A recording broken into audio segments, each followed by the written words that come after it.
And sometimes the truth hurts, but what the truth did for us, it set us free. It set us free. It allowed us to move forward to Wednesday, where we put in some fantastic game plans on three sides of the ball. And when we left here on Wednesday, we set the absolute tone for tells the truth.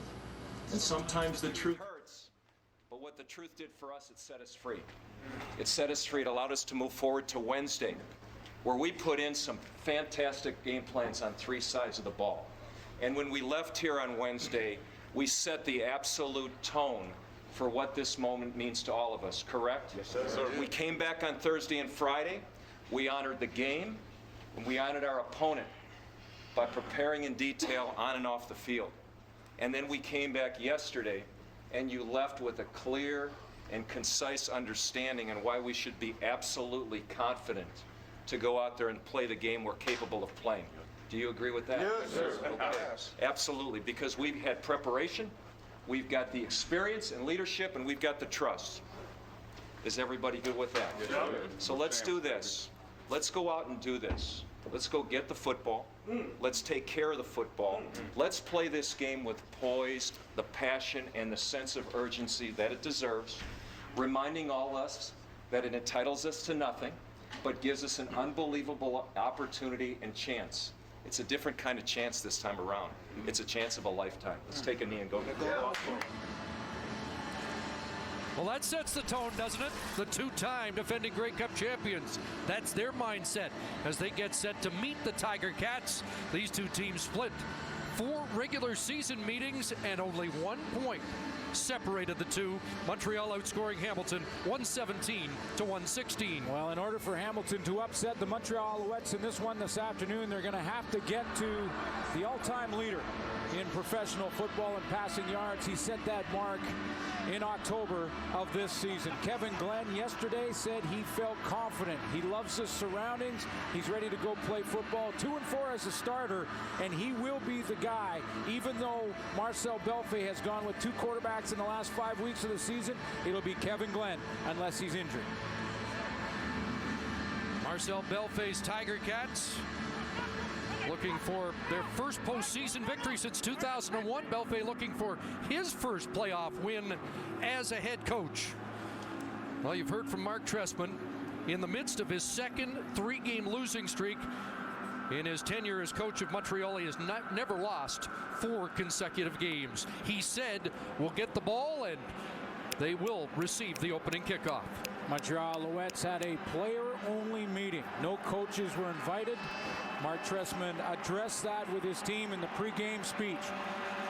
And they looked at the film from the BC Lions game where they lost 43-1, the last game of the regular season, took accountability and got ready to prepare for this game. Very important game in the playoffs. 4th different return man in 4 weeks for Montreal. Tim Maypre is back in the Alouette lineup. And Justin Medlock gets set to kick things off. Montreal will go on offense, but big news on defense. Ramon Guzman, a late scratch. Here we go. Eastern semi from the Big O is underway, and it is Maypre crashing up to the 35-yard line, a 24-yard return, and Anthony Calvillo leads the Alouette offense onto the field. Broke 3 Canadian Football League records in 2011. He will have the leading rusher in the CFL in Brandon Whitaker as his lone setback in the backfield. There's the leading receiver in the CFL, over 1,700 yards for Jamel Richardson. And then the offensive line, and we talked about the changes. Jeff Parrott from right tackle to left tackle. Jarrell McCullough, the newcomer, at right tackle. Starting lineups brought to you by Rona, proud partner of the Canadian Football League, and it's 8 teams. How do they bounce back after last week? Quick hitch and nothing doing there. Ray Williams smothers the opening play from scrimmage by Montreal. Let's set that Cat defense. Well, with the changes on the offensive line, don't be surprised at all to see Luke Mullender and Justin Hickman move around to see if they can get Hickman on the matchup they want, whether it be Jeff Parrott on his offside or McCullough, the newcomer. There's Jamal Johnson returning from injury to the linebacking core, and the guy that's going to have the responsibility of Jamel Richardson will be Bo Smith in the secondary.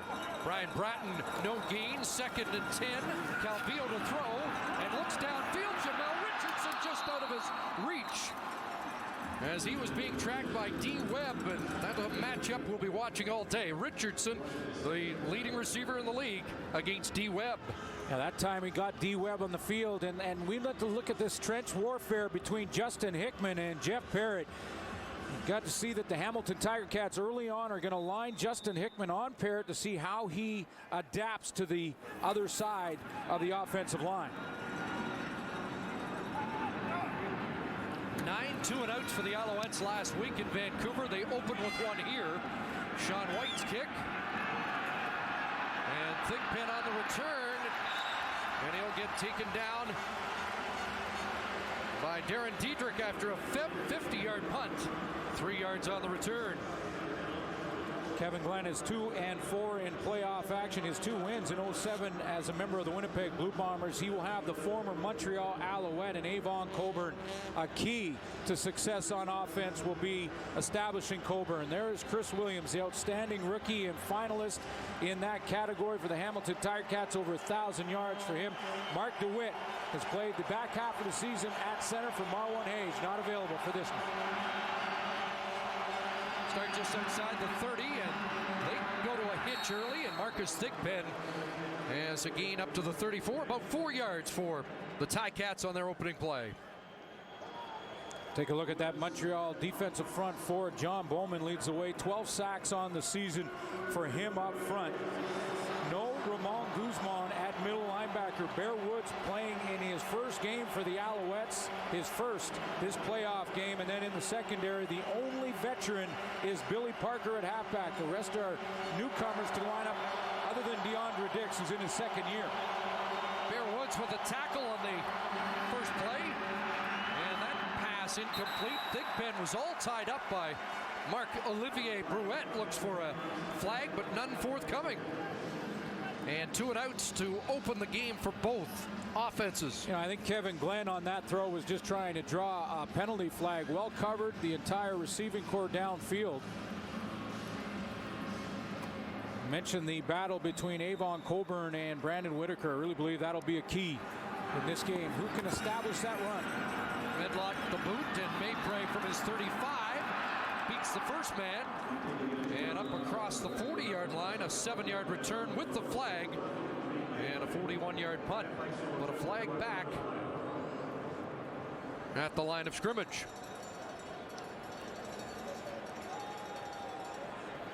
Ticats will be called for procedure. Montreal with the option of taking another kick,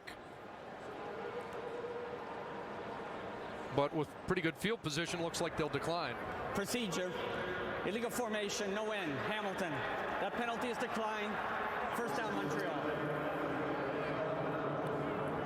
So Alouette football when we return to the Eastern Semi at Olympic Stadium. Well, defenses set the tone in the opening possessions of this game. Alouettes last week in Vancouver, 92 yards passing, 146 net yards in that thrashing. Here's S.J. Green with his first catch between Green and Richardson. 58 regular season grabs against Hamilton. Clearly the offensive strategy at this point early on in the game is to get the ball out of Calvillo's hands quickly. Little play action to Brandon Whitaker, half roll, and then just drop it to S.J. Green. Let him do the rest. And they're trying to give Jeff Parrott and those two tackles a chance to get off the ball and get a little bit of contact early on to get some confidence. That was one-on-one with Luke Mullender that time. Lions got to Calvillo 4 times last week with that revamped offensive line. Hamilton with 7 sacks in the 4 games this year. 2nd and 3, Brandon Whitaker. And Whitaker shoots his way for a first down, close to midfield. Another way you can help the tackles to get settled in, as Mark Tressman clearly is doing. Jeff Parrott's had a great year at right tackle, but this is one way to do it. You bring in a tight end. In this case, it's going to be Kerry Carter to widen that corner a little bit, get some help blocking for the tackles, and then also get the run game involved so those offensive linemen can fire off the ball rather than settle back and try and pass protect. That Hickman-Parrott battle is well underway, as you can see. Outstanding player, top defensive player with the Tiger Cats, Justin Hickman, tied for the league lead in sacks. Play action fake to Whitaker, and some room for Jamal Richardson. So you've just seen the leading rusher in the league, and from the leading passer to the leading receiver, it's a 14-yard pickup. Boy, and the leading receiver, Chris, in almost every receiver category possible, including obviously yards, where 1,777 for Jamal Richardson doesn't just lead, but it blows the competition away.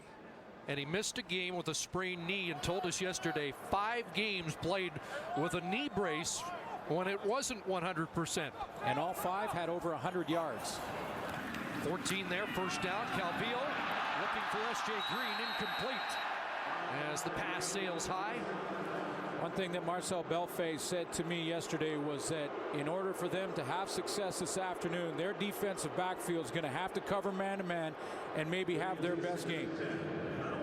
And that time, Marcel Young in great coverage down the field. Just a nice trail position and patience on S.J. Green. Good move off the line, but look at him recover, stay in that back pocket, and make it a perfect throw from Anthony Calvillo, the only way he could get beat. Ticats have only surrendered 300 yards in a game passing once in the last 8 weeks. 2nd and 10. Calvillo scrambles out of the pocket, looking for Brandon London. It's incomplete. And the Alouette drive stalls in Hamilton territory. Well, first of all, Anthony Calvillo looked like he had plenty of time to throw the football here. He uses his legs to bounce out, extend the play, and when he does end up getting outside, he has a lot more time than I believe he thinks he has. Watch him jump outside. Ray Williams is basically the closest guy to him, about 15, 20 yards away. He's got lots of time and just puts that one out of bounds. So Sean White, who was hitting from 53 in warm-up with ease, will attempt from 49 yards out, his longest of the regular season, 48. Sean White's nailed it.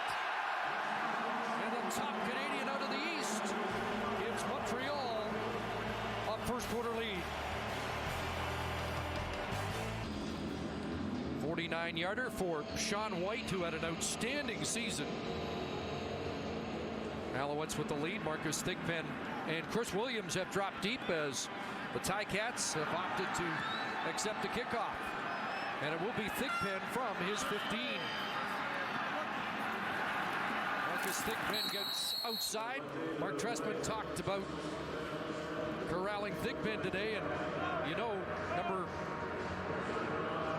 22 will be a focus. Avon Coburn has to be. Now, I finished 4th in the league in rushing, and that with the Hamilton Tiger Cats really going away from him in the last 8 games of the regular season. Just 69 carries in the back 8 games. He didn't play the last game of the year. They rested him, couldn't improve their position. But in those first 9 games, 125 carries, nice average, and was really established early in the season to open up play action for Kevin Glenn. Haven't used him yet. They go with the sweep to the speedy Chris Williams, who heads upfield, gets to the 40, and has 6. Voted the fastest player in the Canadian Football League, and the top rookie in the East, Chris Williams.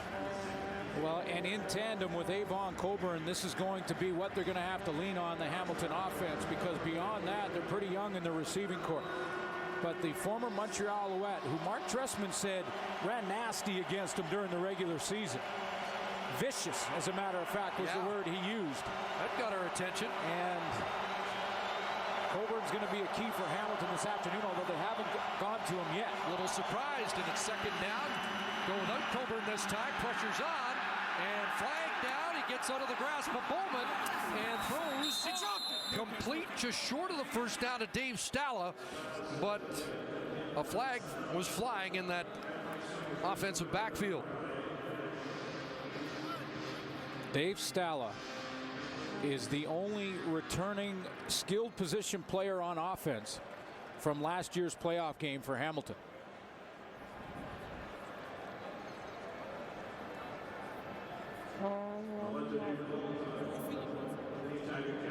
Catch would make it 3rd and 1, so the Alouettes deliberating on the options here. Holding, Hamilton, number 67. Major foul, roughing the passer, low hit. Montreal, number 48. 5-yard offset, automatic first down. Well, that's the newcomer, Bear Woods, the middle linebacker for Ramon Guzman, who hits Kevin Glenn low after the Diakowski hold. Let's first show you Peter Diakowski here. It's going to be on John Bowman. He's going to try an inside move. Diakowski will hold him right there. There's the hold. Now the hit is low to Kevin Glenn as he tries to keep it alive and is able to do that from Bear Woods down below the knees. Again, Woods playing in his first game. And a flag flies before this play gets off. And I'm guessing Bear Woods is tough. With that handle, you better be tough. Out of Troy University, 6'2", 245, and up until late yesterday afternoon. Procedure, Hamilton, number 67. 5-yard penalty remains first down. So back-to-back infractions against Diakowski. Late yesterday afternoon, Mark Tressman had told us that Ramon Guzman was ready to go and that he might not be able to finish the entire game, but he was going to start in the middle, and we may see Walter Spencer as well. Well, an hour before kickoff, Bear Woods got the call.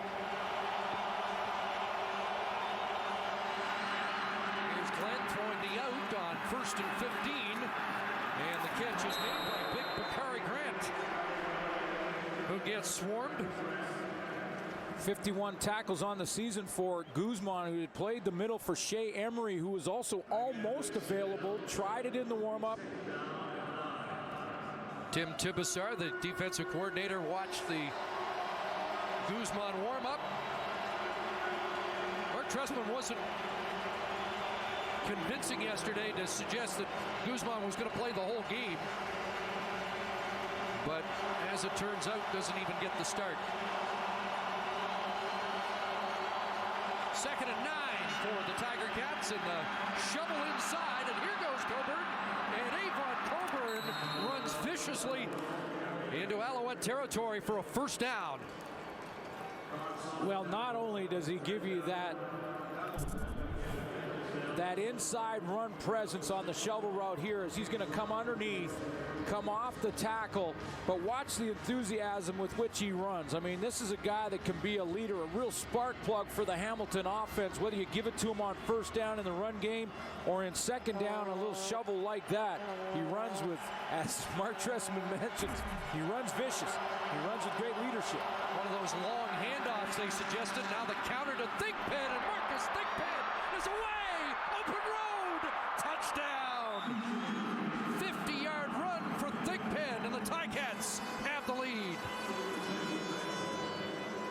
Another option for Marcel Belfay is to play both Avon Coburn and Marcus Thigpen in the backfield together. 22 to the right, number 8 on the left. Now, which one does the Montreal defense key on? A good block on the open field by Avon Coburn, and Marcus Thigpen. Just great speed on the outside. Outran the angle and beat Jeff Heck for the touchdown scamper. He had 82 yards rushing in 23 carries and rips off his biggest run of the year in the biggest game.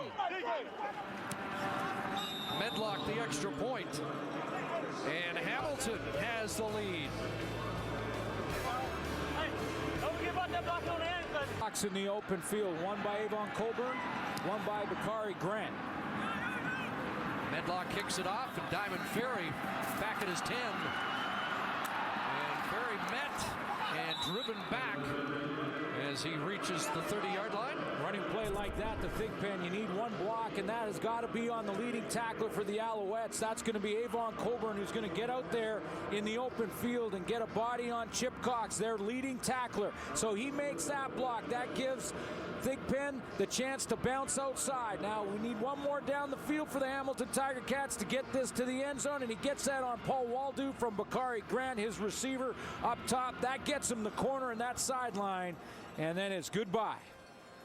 Remember Mark Tressman yesterday emphasizing what a difference maker Thigpen could be, and that the Alouettes would have to neutralize him.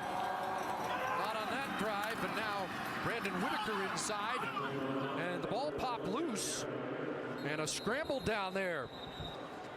And they're waiting to see who's recovered this. Ticats think they've got it.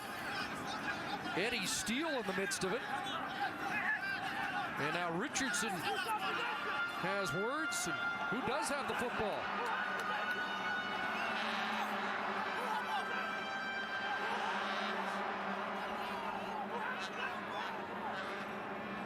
However this is called, we might get our first challenge of the day.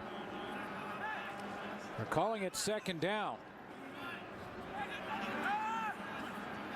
And Marcel Belfay wants input from that defensive group that was convinced that football was out. Just a couple yards on the gain. Let's see what happened. Well, first of all, let's see if Brandon Whitaker was down by contact or not. Ball was out before his knee, so that is a fumble. So they had to have ruled that Montreal fought and got that ball at the bottom of the pile. Second and long, and Calvillo is dropped by the blitzing linebacker, Markeith Knowlton. Last year's top defensive player gets to the quarterback. And it will be third down, a loss of 6. And it's the second 2 and out. Provided by that Ticat defense. Chris coming from the left of your screen, and he's coming on a delayed blitz, or excuse me, the right of your screen right here. Markeith Knowlton coming on a delayed blitz, takes a look that his man is blocking and thinks, well, if he's going to block, I might as well go after the quarterback, and gets there. Sean White kicking it, then Chris Williams is back from his 39. And Williams taken down across the 45. Greg Laybourne on the tackle after a 44-yard punt. Well, there was some confusion about whether or not Brandon Whitaker fumbled. Let's have another look and see who comes up with the ball. The ball was out there. Yeah, no question the ball came out before he was down by contact. Then the fight was on. Eddie Steele was in the bottom of the pile with Brandon Whitaker fighting for the football. And here's why there was confusion. Get a great look there. Now it looks like to me Eddie Steele has both hands on the tips of the football, but Brandon Whitaker has it against his body. And they ruled it was still Whitaker football. There's Avon Coburn up across the 50-yard line. He has 5. Eddie Steele thought that he had recovered that fumble. As it turns out, don't lose a whole bunch of yards because of the sack from Markeith Knowlton, but a sudden change and a turnover can really grab a lot of momentum. Didn't get it, and no challenge for Marcel Belfay, although I'm not sure he would have seen enough evidence anyway.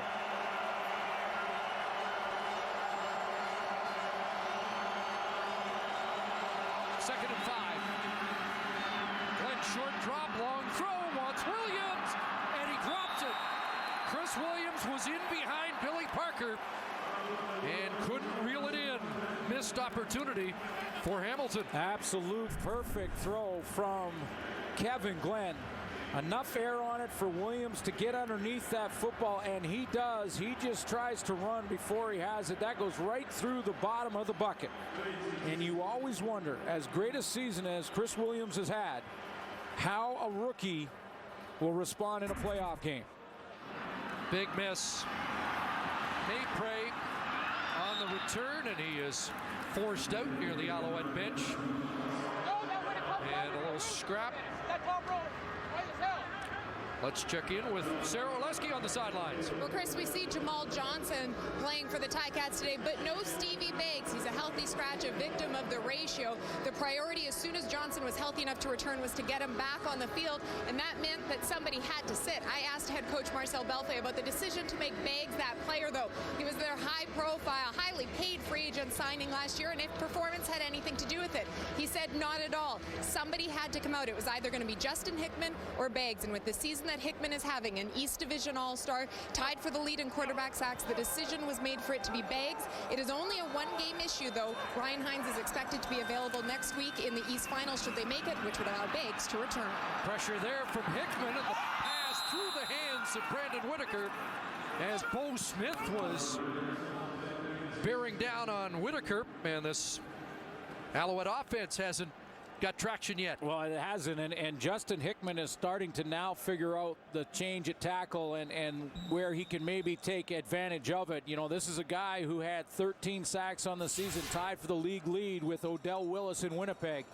And he's going against Jeff Barrett, as we mentioned, moving from right tackle to left, and the newcomer, Jarrell McCullough.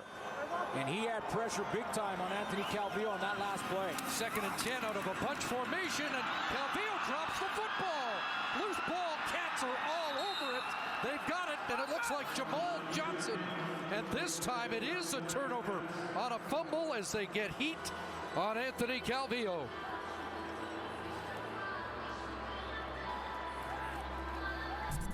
Again, it's these delayed blitzes from the linebacking core just to the right of your screen.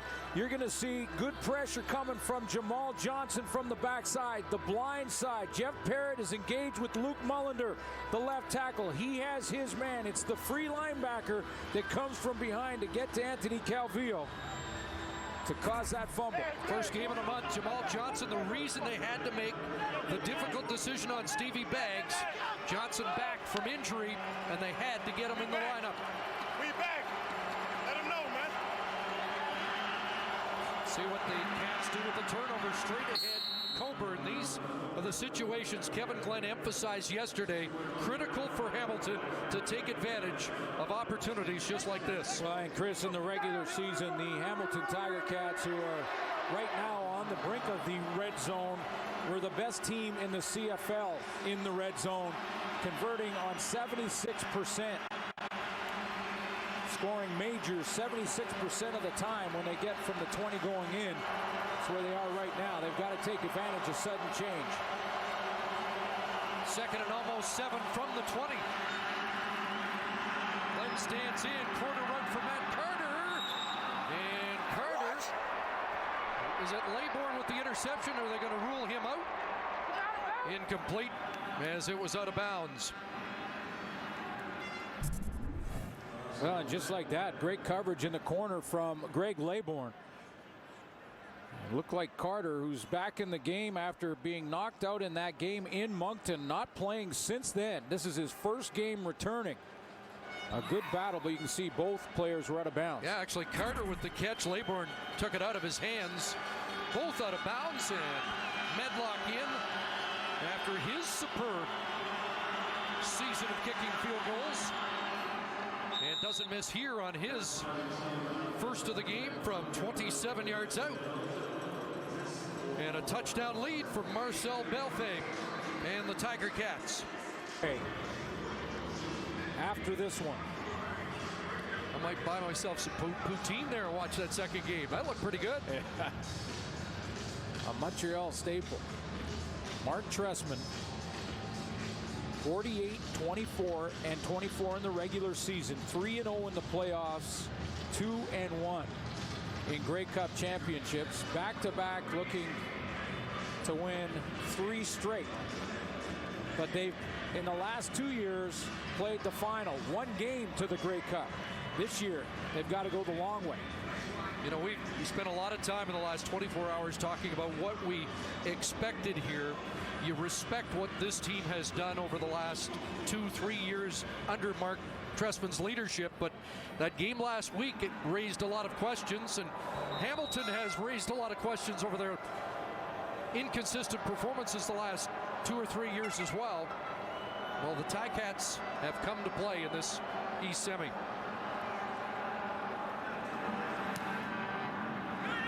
Big boot by Medlock. And Ferry back at his 5. And Diamond Ferry gets dragged down just short of the 35-yard line. Last week, Anthony Calvillo was pulled early in the 3rd quarter, sacked 4 times by the BC Lions in a 43-1 pounding. You mentioned the net yards, the passing yards, just 146, a season low for the Montreal Alouettes. You saw the frustration outwardly, something you haven't seen from Anthony Calvillo throughout his career. They had that players-only meeting, and that's happened on many teams. Not many times on this team, not in this decade. And it was the way they did it too, Chris, that was interesting. As a group offensively, each guy stood up and confessed his mistakes in the game so that they could get beyond it. They're struggling here early. Double tight end formation, straight ahead, Brandon Whitaker up to the 40-yard line. Alouettes number 3 ranked rushing the ball against the number 8 ranked Ticat defense against the run. Last game versus Hamilton, Corey Chamblin understands the importance of taking Brandon Whitaker, or at least trying to control Whitaker on first down. Montreal 1 for 5 in second down conversion so far. 2nd and 5. Calvillo the throw. Whitaker's got the catch and a first down. Ray Williams was there. But Brandon Whitaker gives Montreal a fresh set of downs with a 12-yard grab. 4 games against Hamilton, Whitaker didn't have a 100-yard rushing game, but his last one was his best. In this case, he's going to be out in the passing game as the third receiver to the wide side of the field and just run that route on Ray Williams, which will be a matchup you can guarantee the Alouettes will go back to if presented with the same defense. Whitaker led the league in rushing, as we've mentioned, but also receiving by a back with 72 catches. Back to Whitaker again, so pretty clear what the Alouettes' intent was on this drive. Get number 2 involved. That's the end of one quarter with the visitors leading by a touchdown. Stats after 15 minutes with the Tiger Cats leading 10-3. Yeah, they're interesting because they look pretty even after the first quarter. The Thigpen 50-yard run, really the only difference in the running game between the two teams. But remember that big play that Chris Williams dropped, the deep ball from Kevin Glenn that was right on the money, a play he should have made, or the numbers look a little bit different. Absolutely. So much focus on Kevin Glenn, 2 and 4 as a playoff performer, but he delivers the ball on the money. That should have been a 50-yard touchdown. You know what's interesting? In the last 2 playoff games for Kevin Glenn for the Hamilton Tiger Cats, it was 314 passing in the loss last year and 437 yards passing against the BC Lions in 09. So he has put up pretty big numbers, even though the Hamilton Tiger Cats haven't won a playoff game since 2001. One Montreal turnover has cost them 3. Back to Brandon Whitaker, and they have established Whitaker on this drive, and that's another first down, courtesy of number 2. Yeah, this is the way they can settle it down. Give their tackles a breather. Scott Milanovic can get manageable situations on second down, second and medium, second and short. That opens up the playbook, and it really establishes a physical presence for not only the offensive lineman, for Brandon Whitaker as well. It's been their most successful drive because number 2's involved. Bratton in motion, first down at the 44. Again, Whitaker straight ahead inside the 40. Markeith Knowlton the tackle. Whitaker averaging 94 yards from scrimmage in each of the games against Hamilton. That about over 20 yards less than what he averaged against the rest of the league. So Hamilton had some success against Whitaker. They need to have success against him today. And Corey Chamblin loves to play a lot of man-to-man defense, so that means the secondary can't help very much on the run. They've got their back turned. 2nd and 5. Calvillo downfield. Ball caught. S.J. Green in a matchup against Markeith Knowlton. And it's a 32-yard gain. Safety Carlos Thomas gets caught a little shallow and can't help out Markeith Knowlton. This is a tough matchup for him on S.J. Green. He comes out of the backfield. He gets a good run on linebacker Markeith Knowlton. Now, Knowlton wants to be in the trail, which he is, because he feels he's going to get over-the-top help. And you can see Carlos Thomas gets caught a little shallow, but what a nice catch. S.J. Green stretching out. Green 6th in the league in receiving, and it's 1st and goal. AC takes off and then hits the deck inside the 5. He did talk about running more today because it's sudden death. Luke Mullender with the tackle, just 2 rushes on the year against the Tiger Cats. Well, during the week he was questioned by the media about maybe bouncing in the pocket a little bit, getting rid of it a little early, and he tried to eliminate that question immediately by saying, look, this is a playoffs. If I need to run, I'll run. No problem. Excuse me, Luke Mullender with the tackle. 2nd and goal from the 4. Calvillo wide open. Bratton the catch. but loses his footing. It'll be 3rd and goal at the 2. It's a tough decision here for Mark Trestman. You know it's tempting. And with the success on this drive they've had running the ball with Brandon Whitaker, it becomes that much more tempting. But conventional wisdom says kick a field goal. Full 2 yards out, so White on to attempt the 9-yard field goal.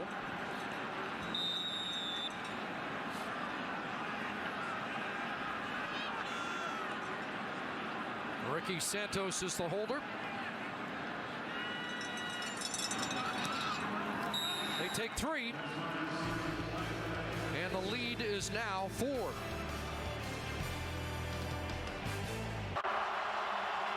Back at the Big O and back to the sidelines. Here's Sarah.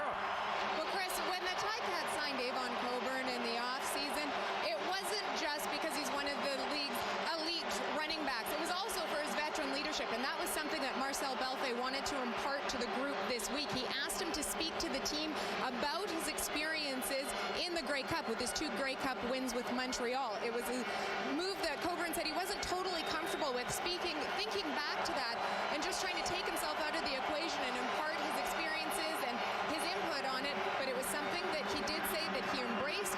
Belfay said that he hopes that the young guys took something from it. And we know how important Coburn is to this team. When he doesn't touch the ball at least 10 times in a game, the team is 0-6 so far this season. Must be the first time he's ever been uncomfortable talking. Yeah, and 10-2, 8-2, I should say, when he does get the ball 10 times or more. So that's how important he is, and that leadership, by the way. Last year, as a member of the Alouettes, Avon Coburn had 17 carries in the East Final for 163 yards. That's how important he was to that team advancing to the Grey Cup last year. Always at his best in the Grey Cup game. That was an 11-yard pickup by Bakari Grant to the first down, and now Coburn slashing right side, first down, and into the secondary. And Avon Coburn with a big gain there into Alouette territory. It's a pickup of 22. Our analyst Milt Stiegel in the studio tweeted that before the game, this game comes down to who wins the battle between Avon Coburn and Brandon Whitaker. And they're going toe-to-toe after that last Brandon Whitaker series for Montreal. Now it's Avon Coburn's turn, and big run for him as see Kevin Glenn get him back in formation properly.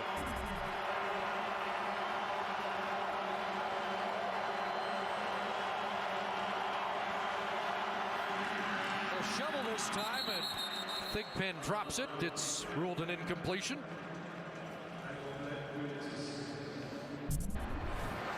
Hey, Diggy, I don't know how they play without that first round bye, to be honest. We about to give them a whole 6 months out. Think about it. Never shy to speak his piece. And this was the guy that was uncomfortable talking. Different when you're talking to your team, and that's what he did before this game. Said this was a business trip, and he was nattily attired in business wear yesterday. Flag down, this play doesn't get off.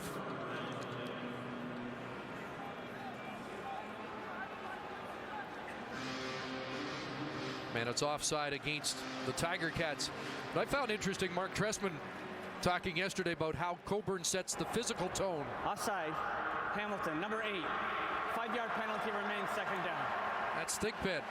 When you consider the guy that sets the physical tone for his team is 5'8" and around 200 pounds.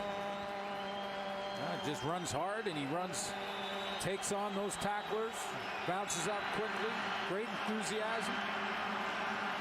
No confusion here. Belton Johnson wants to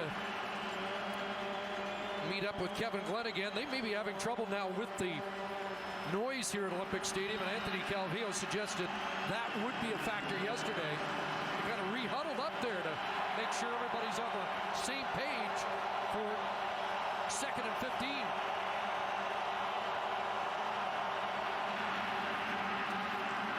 Screen, and not going anywhere. Snuck by Kitwana Jones. And it's a loss of 1. And now a decision for Marcel Belfay. Really pushing the outer limits here. Although his kicker, one of the best, if not the best from long range in Justin Medlock. He will punt this time. Would be about a 55-yarder. And Montreal had a wrong personnel on the field, and Chip Cox went offside. But is that going to give Marcel Belfay a chance to reconsider here from 5 yards closer? Absolutely. There's no infraction on the play. Okay. Montreal called timeout. Okay, so That was lucky, because that timeout had to come from the bench and Mark Trestman just before Chip Cox went offside. They didn't have the right personnel or enough personnel on the field. Didn't want to be susceptible to a fake. Almost gave up field goal opportunity there.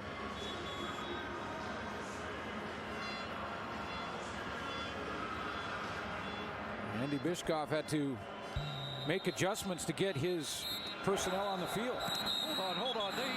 They moved the football anyway, even though they said there was no penalty.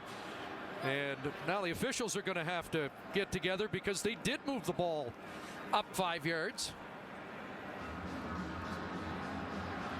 Hamilton punting anyway, but well, I just think, Marcel Belfay assumed it wasn't going anywhere because there was no infraction on the penalty. They moved it up 5, you're right, because now it would have been inside of a 50-yard field goal attempt.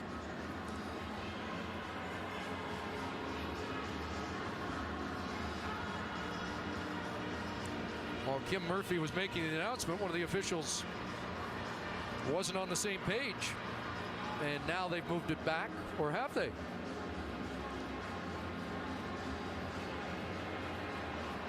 There we go. Now we're going to walk it back 5. So the ball back where it was supposed to be at the 47-yard line. So they are passing on a 54-yard attempt. Nothing on, and Medlock wants the corner. Maypray. Flag, and that'll be 15 on the no yard, so they do not back up the Alouettes after a 35-yard punt. Quiet afternoon for Jeff Parrott, and for the left tackle, that's a good thing. Just 19 yards for Hamilton in the field position change after the short punt and the penalty against the Tiger Cats for no yards. Moving over to that left side and playing very well. 12 of 16 plays. He's gone head-to-head with Justin Hickman. And one pressure early in the first quarter from Justin Hickman, causing problems for Anthony Calvillo. But other than that, a quiet afternoon for 95. Milton Collins, the extra DB, with the tackle on that Whitaker gain of 4. 2nd and 6. S.J. Green to the wide side. Calvillo looked that way and now goes back the other way. Downfield for Bratton. He's got it. And he's untouched. So he gets up. And now is pulled down. Working against Bo Smith. And Jamal Richardson said yesterday, watch out for 85. He's going to have a good game. Coming off a career year for him. 675 yards. Good blocking up front. Again, Jeff Parrott doing his job, taking Justin Hickman out and around. And then at the other end, the top end of the rope, Bratton comes up. But watch the blocking job by left tackle Jeff Parrott. Justin Hickman takes him wide, takes him way behind Anthony Calvillo. Hickman not a factor. 47 yards to Bratton. And it's a first down Montreal at the Hamilton 30. A pump one way, and Calvillo scrambles, throws, and in the corner, pass interference will be called. Bratton came up with it anyway as he continues the duel with Bo Smith inside the 5. It's a term that Mark Trestman likes to use with his receivers, and it's contested throws. He knows the Hamilton defense. Pass interference. Hamilton number 14. A penalty is declined. First down. The Hamilton defense will play a lot of man-to-man. That's Bo Smith this time, and it's one-on-one on number 85, Brian Bratton, at wide receiver. And pretty good coverage. In fact, you can't be even any closer to the receiver than Bo Smith is there, but that's the contested part of the throw. And first and goal from the 2, touchdown.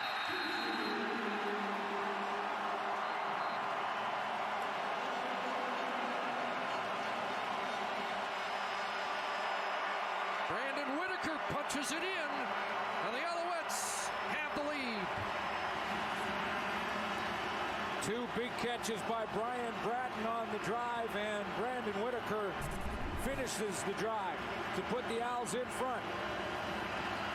But 2 big catches in coverage by Brian Bratton. Challenge flags come out prior to the convert.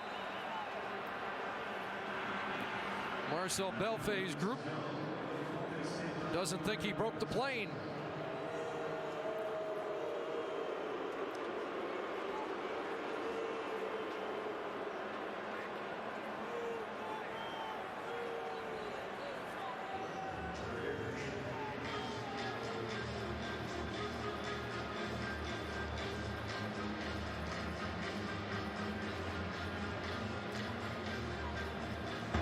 Hamilton is challenging the ruling on the field of a touchdown. We will review the play. Well, let's go back and take a look.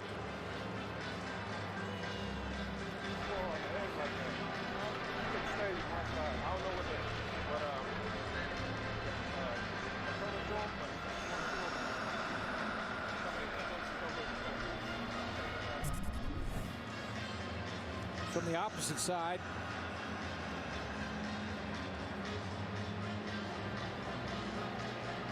Looked like he landed. It looked like he landed right on the goal line. You see the ball come loose, and after the touchdown was signaled, the Ticats get on it. It was almost as if Brandon Whitaker, part of his body went over the line, but the ball didn't. And I think that's what Marcel Belfay saw, because the ball has got to cross the goal line. I think it lands right on the white, right there. Is that him? Is that just him though? I mean, that you can't. I can't see the ball underneath Brandon Whitaker from that angle on the goal line. Might have to go back to the reverse angle on that, but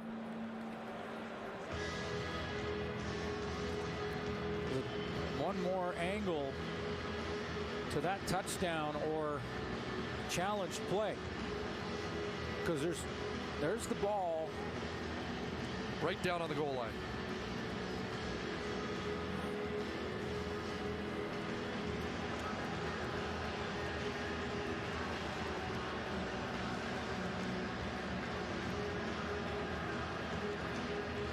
Back to that reverse angle one more time, because I thought it looked to me at that point that the ball had got pushed back behind him.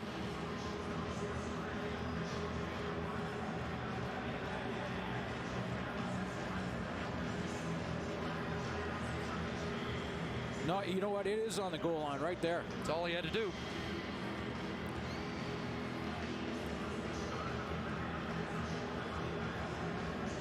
He did get pushed back after that. That's where the ball, that's where it flashes behind, yeah.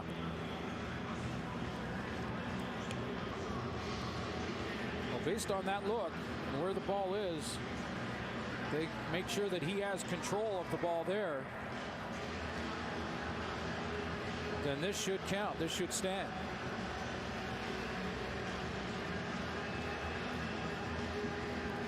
I don't think there's any way in that pile that you could determine whether or not his knee was down anywhere in that prior to the ball crossing the goal line.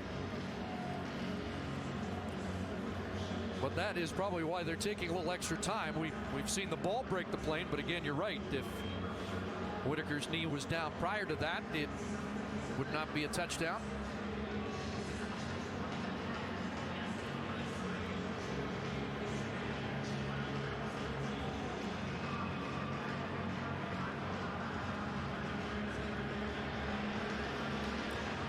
Looks like we've got a verdict from the command center.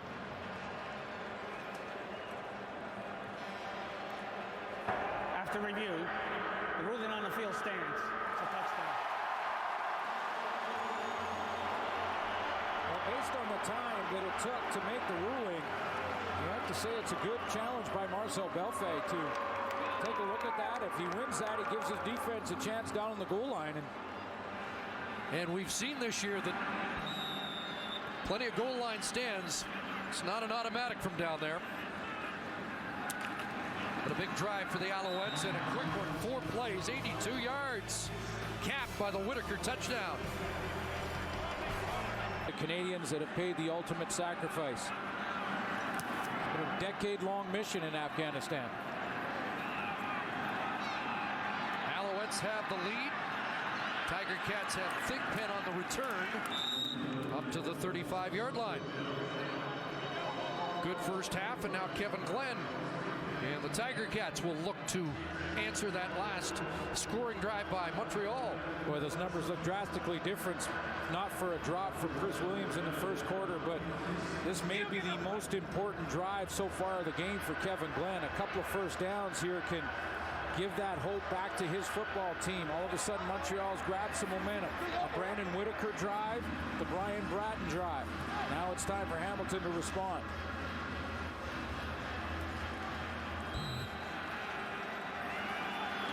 Wayne Smith into the game on the offensive line as a tight end as they bulk up. Fake to Coburn, the hitch is Thigpen into the traffic and up to the 40-yard line for Marcus Thigpen, taken down by the corner, Paul Waldo. Boy, the Montreal Alouettes defensively load the line of scrimmage here, and this is a dangerous throw. He gets it to Marcus Thigpen, but there was a lot of traffic around it. Look at the line of scrimmage, and the Alouettes right up there on the line.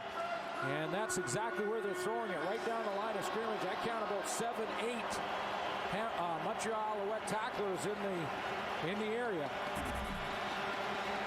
And some concern on the bench. One of the key weapons for Hamilton getting attention. Right ankle. And this play doesn't get off.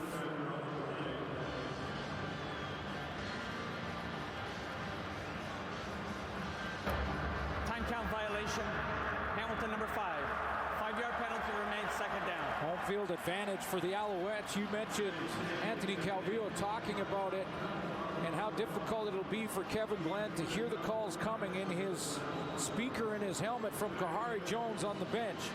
When this crowd get amped up, and then they also, if they want to make a change to the call on the line of scrimmage, becomes that much more difficult.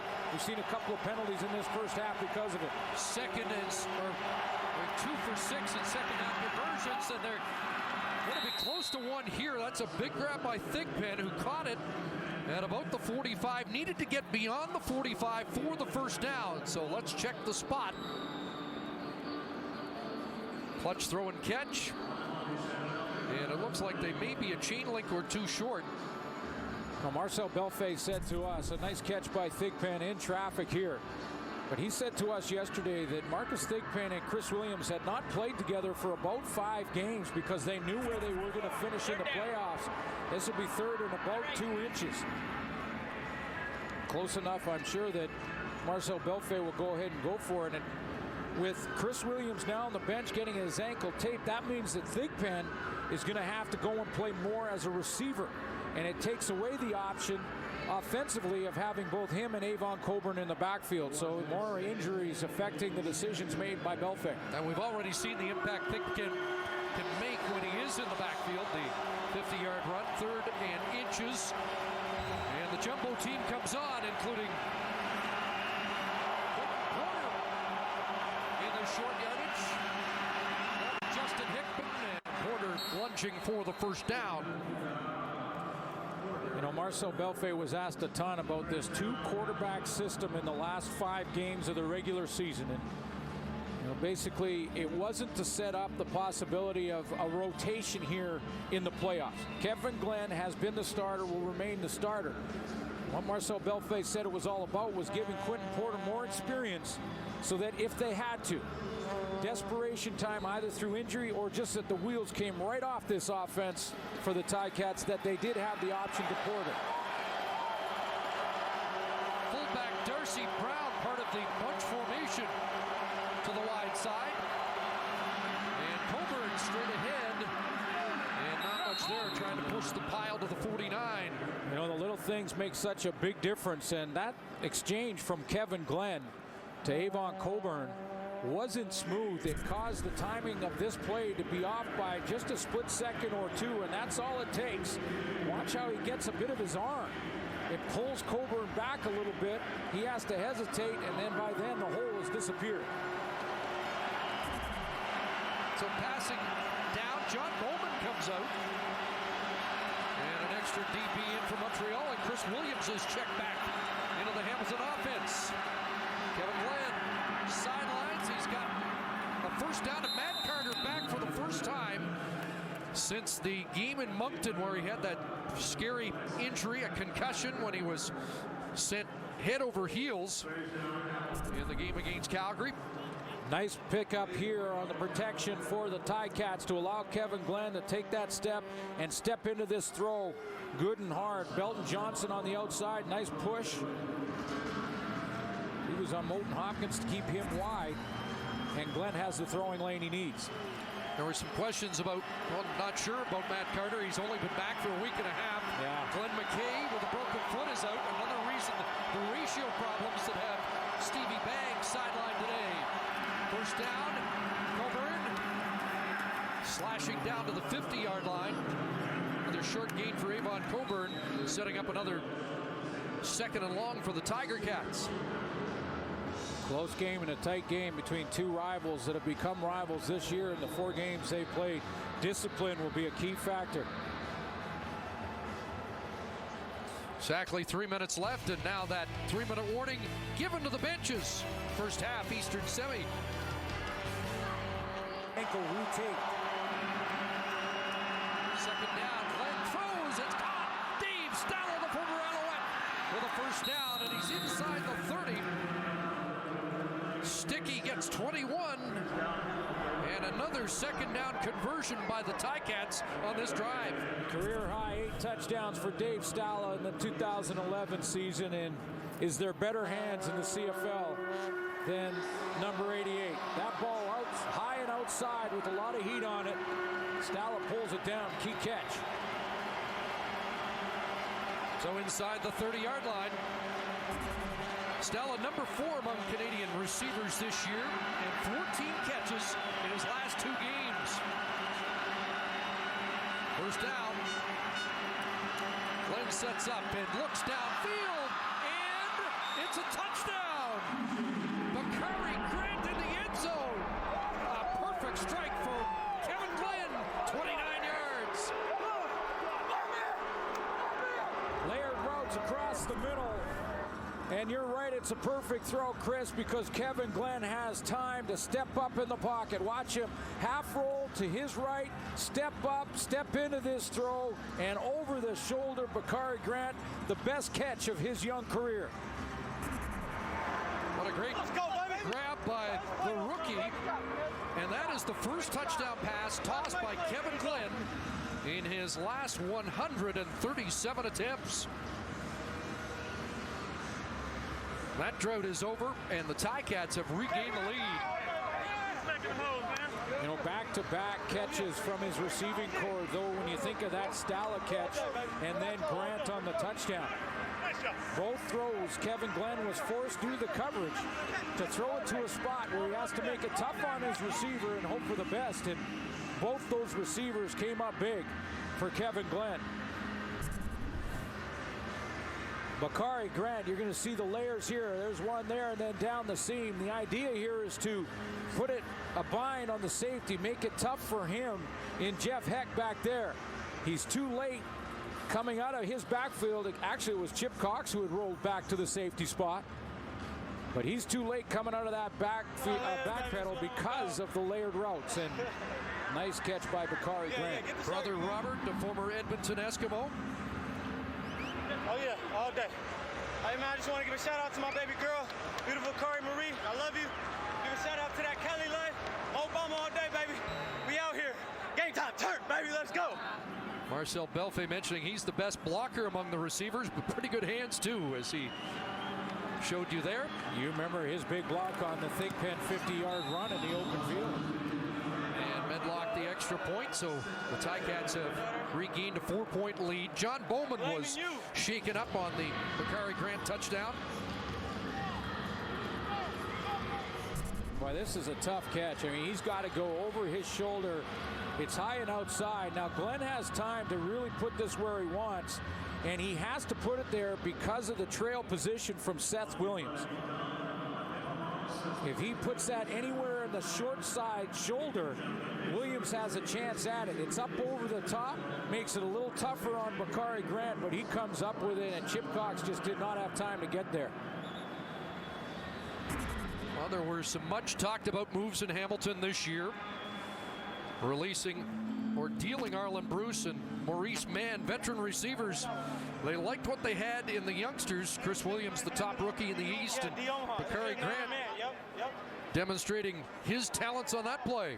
Well, just think about that, Chris. I mean, last year in the playoffs, the Hamilton Tiger Cats had DeAndre Cobb in their backfield, Arlen Bruce, Marquay McDaniel, Chris Bauman, and Maurice Mann in the receiving corps.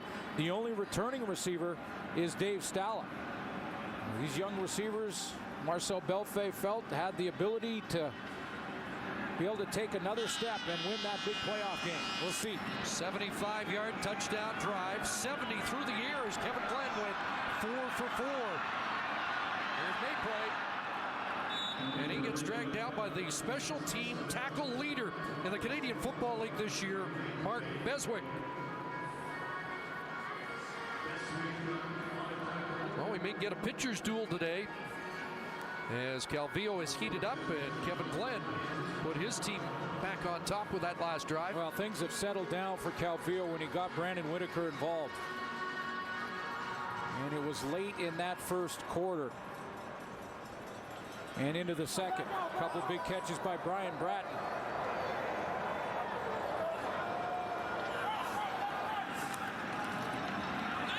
Calvillo's got Brandon London loose. First down for London up at the 48-yard line. Jamel Richardson just draws coverage. I mean, wherever he's on the field, whether it's zone or man, you know the Ticat secondary are peeking towards him. He was on the same side there as Brandon London. And the entire secondary for the Hamilton Tiger Cats on that side of the ball, they went right to number 18 and left Brandon London wide open on that sideline. 19 for London. First down, Calvillo under duress, puts it up, and heavy traffic, ball falls incomplete. Richardson, London in the same area, and that drew D. Webb and company as well.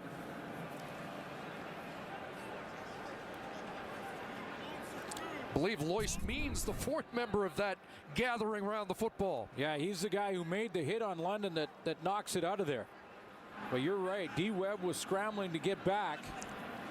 Lois Means with the contact there, and I believe both players run into each other a little bit as S.J. Green came back for the ball. Or excuse me, it was Jamel Richardson. London more of a focus in the Montreal offense with the season-ending injury to Kerry Watkins. A broken leg, 2nd and 10. AC's got time, and that usually means a completion. S.J. Green the catch. Working against Lois Means. Kerry Watkins on the sidelines shows his approval. Well, the receiving corps, both teams coming up with big catches and lots of time to throw, and that's got to be a concern for Marcel Belfay and this Hamilton defense, because if you start to give AC time to throw like this, it's going to be a long afternoon. S.J. Green clears through, has lots of time to go from inside out. Now take a look again. Mullender against Jeff Parrott. A little bit of help from Brandon Whitaker on the outside. And Justin Hickman nowhere near AC. AC, 7 of his last 8. Back to throw. This time they got him. Back at the 50-yard line. There's Justin Hickman. But a flag comes down on that high tackle. Yeah, it's going to be a high tackle. And I know what Justin Hickman's argument is. It's going to be that he thought the quarterback ducked. And as he went to make the tackle. Major foul, roughing the passer. Hamilton, number 95. Well, let's see. 15 yards, automatic first down.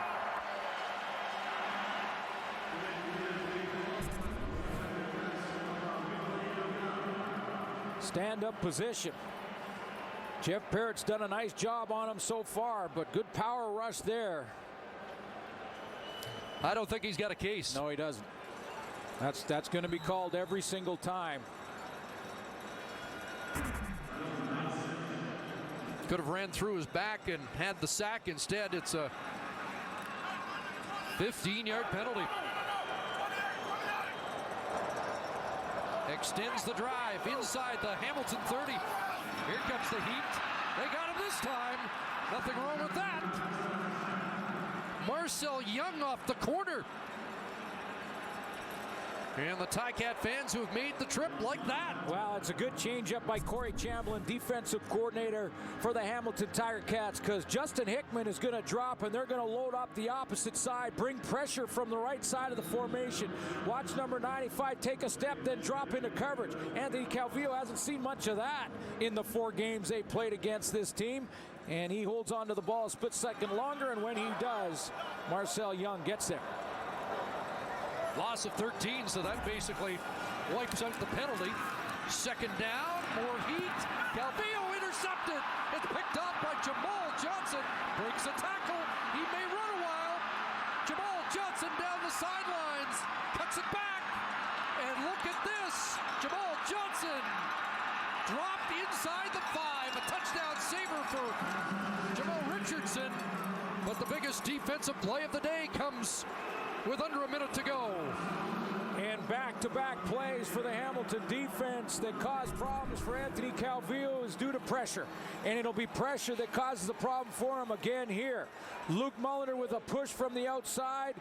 In the middle, Robert Rose gets a good bull rush, closes down the pocket on Calvillo. That ball comes out of there as a quail, and Jamal Johnson is off to the races. Now, if you're an Owls fan, mark the effort by Jamel Richardson. We'll see what happens in the next couple of downs right here. Absolutely. But mark the effort from Jamel Richardson to hustle back and save the touchdown.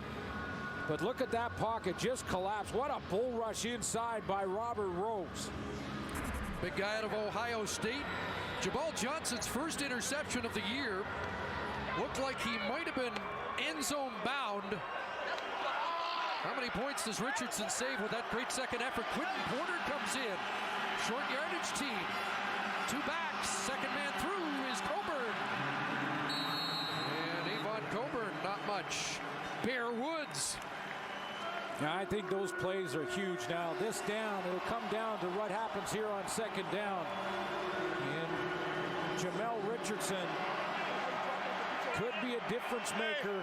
We'll go back late in the 4th. See what happens on this down right here. Jamal Johnson was flashing the bling yesterday. He wore his 2006 Grey Cup ring with the BC Lions to inspire him and his teammates. Big play here, second and goal. Fake to Coburn. Porter into the end zone. Touchdown, Dave Stalla. Quentin Porter with a touchdown toss. And the former Alouette celebrates as Hamilton extends their lead. Quentin Porter took his time. He had 2 options. He had fullback Darcy Brown out of the backfield, and Dave Stalla was the deeper option. Little pressure in his face, and he keeps his composure, goes to the deep threat, and Dave Stalla at the back of the end zone. Nice catch by 88. Yeah, Jake, buddy, that's for you, man. Fucking right. Jake Rayner, who's watching, has inspired the Ticats with his story. A young teenager who's suffering with cancer, and the Ticats spoke with him earlier today. He's been an inspiration. He really has. Jacob Rayner, and he likes to be called Jake, is in the hospital watching with his mother, Natalie, right now. And Dave Stalla, yes. You gotta keep it going, though. Gave him a signed jersey. And his mother, Natalie, had said that it was the first time that Jake smiled in months. He's in it tough against cancer, and both he and Kevin Glenn went to say hi, and the entire team, before the game, put Jake on speakerphone. He's been an inspiration, and he said the entire team said hello to Jake and his mother Natalie back in Hamilton, and they've been inspired to go and play their best for Jake. So a special hello to him. And a special emotional bond between Jake and Dave. So we'll excuse the language that might offend some. Yeah, hey, that's what we need. We need plays, man. We need plays.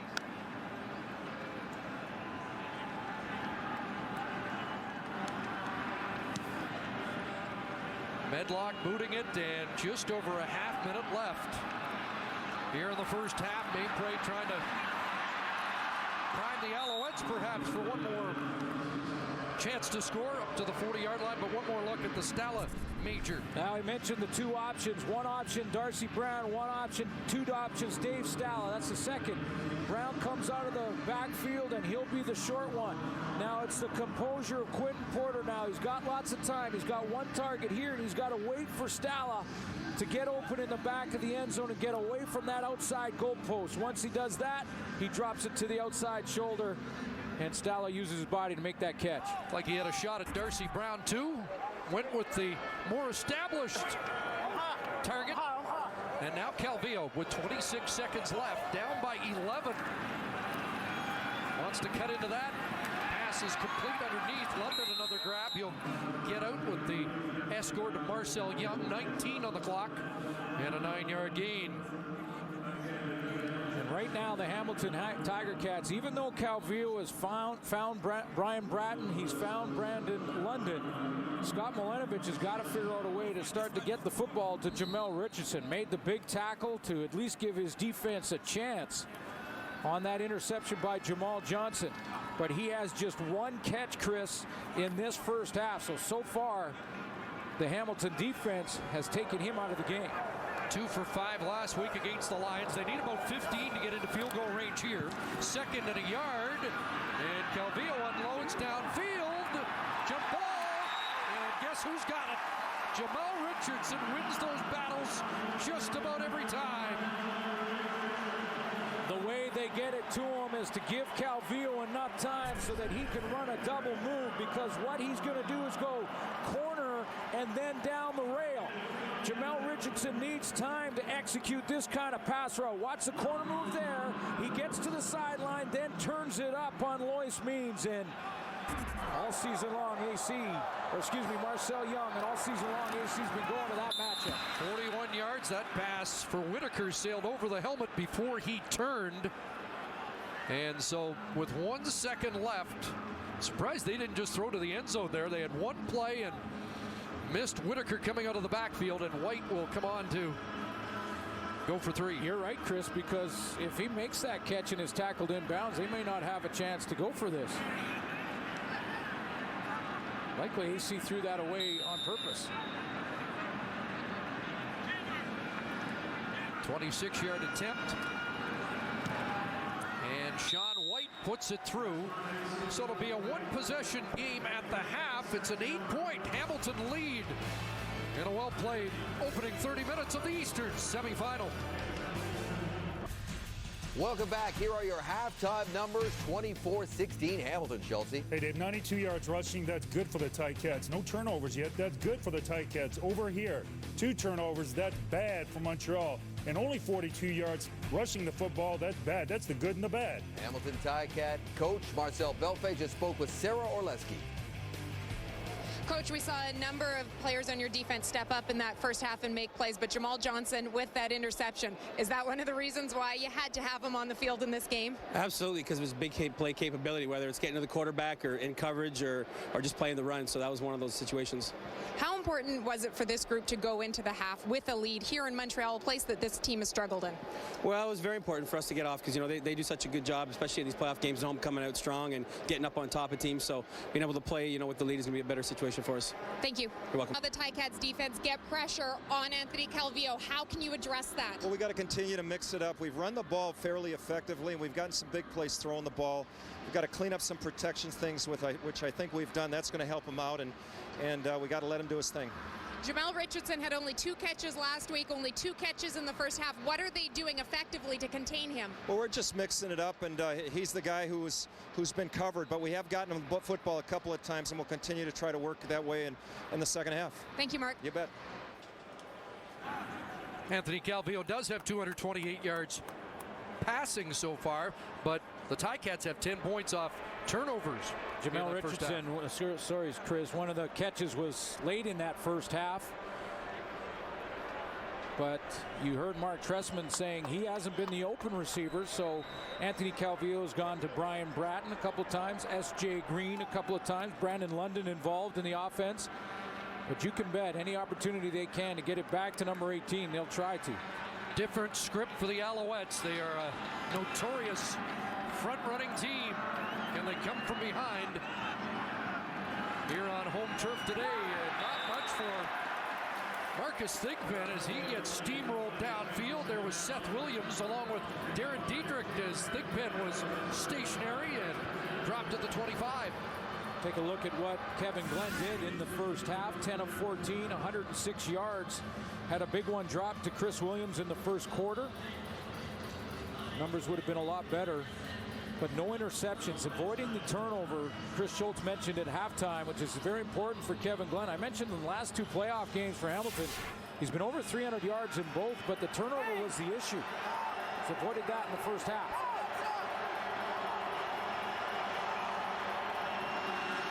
Start with Coburn, and Avon close to 5 up near the 30-yard line.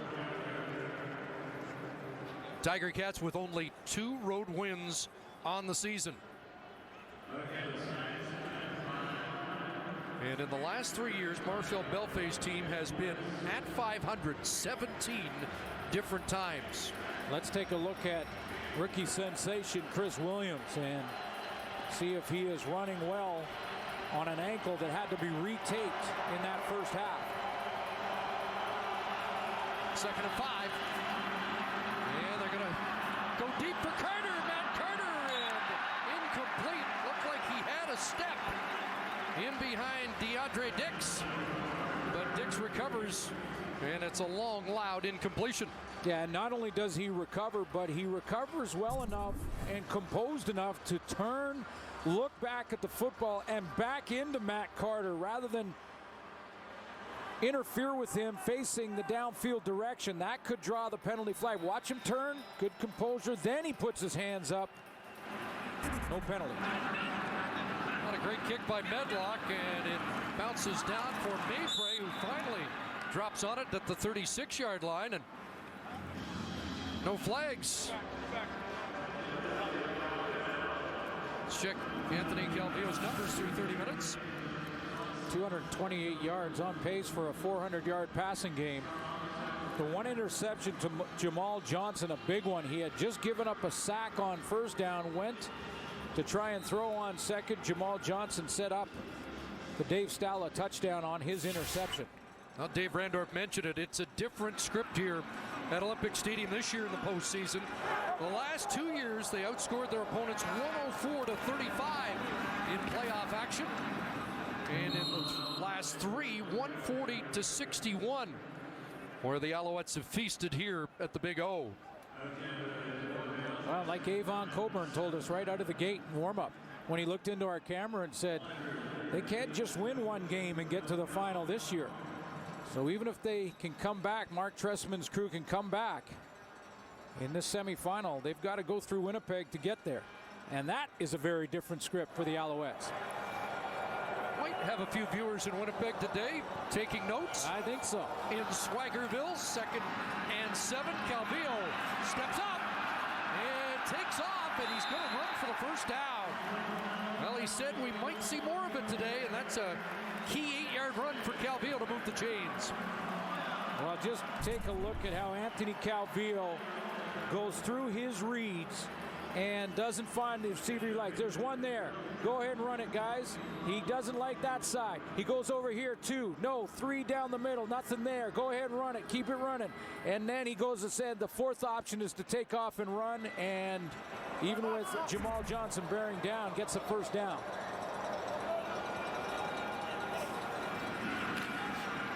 First down pass is incomplete in the area of Jamal Richardson. Boy, and one of the matchups we wanted to set up in that first half with Jeff Parrott moving from right tackle to left tackle.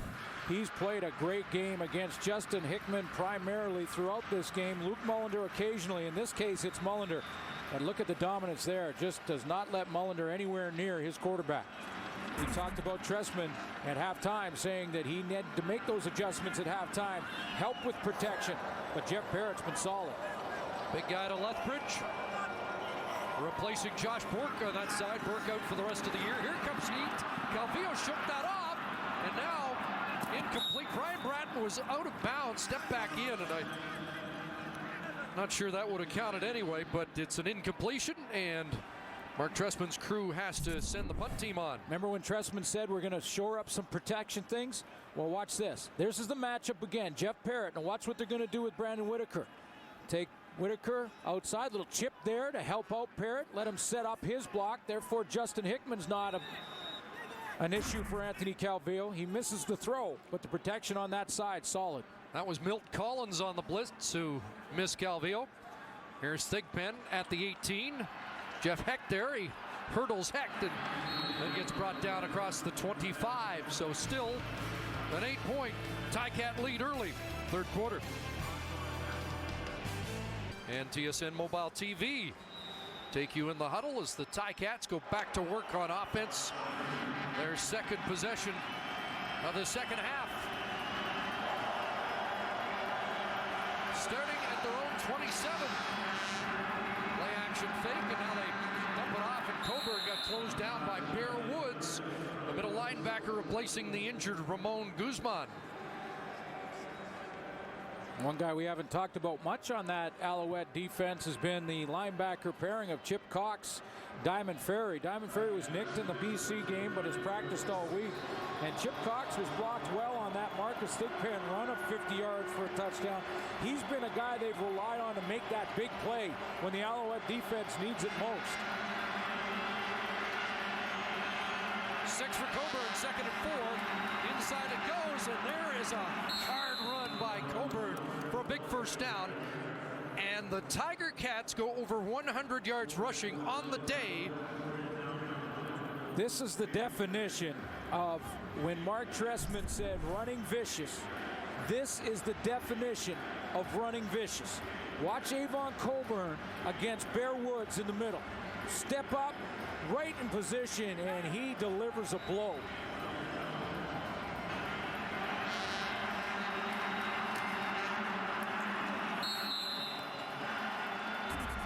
Big first down conversion.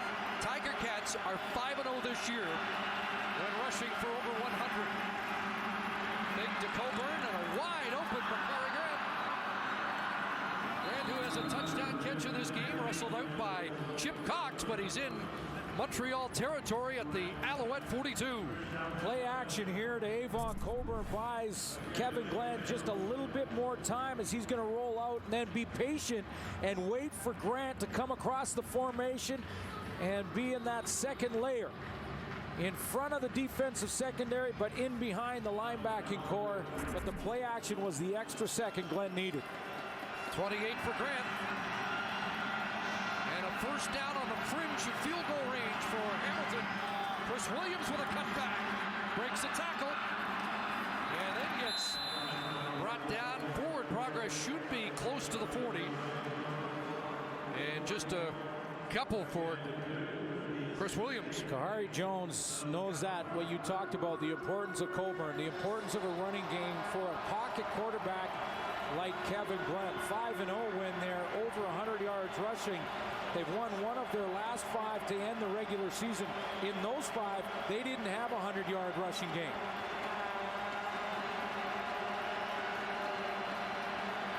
Second and 8. Glenn looks for Williams and overthrows him by a stride. That's the second time Chris Williams has got him behind coverage.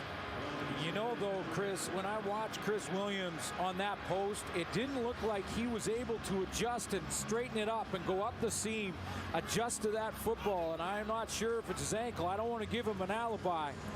but he has been able to make adjustments on the fly much better than that during the regular season. Maybe Kevin Glenn was throwing at the Chris Williams speed he's used to all season long. No question.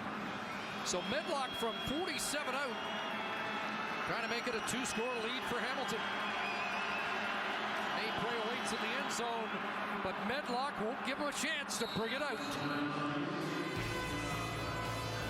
Ticats extend their lead here in the third quarter. By the corner on first down. Played the last 4 games of the regular season. 2nd and 5. Calvillo underneath. And look out, Ray Williams lowers the boom. And that's the importance of that play. It may be a small thing by Lois Means on the outside to corral S.J. Green. But if it's 2nd and 3, that's a first down, and the Owls continue in this offensive series. But it wasn't because of the play of Lois Means. They have to dump it off. Ray Williams makes the tackle. Montreal's got to punt the football. 2 and out. Thanks to that tackle by Ray Williams, 4th in the league in tackles.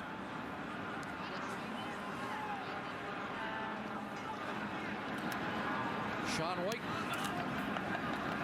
Good boot. Chris Williams has to backpedal inside his 15.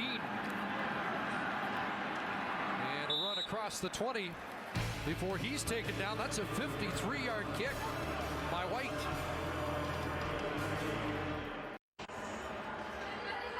Well, you know it's a big game if we're at the Big O and if Sarah Orlesky's on the sidelines.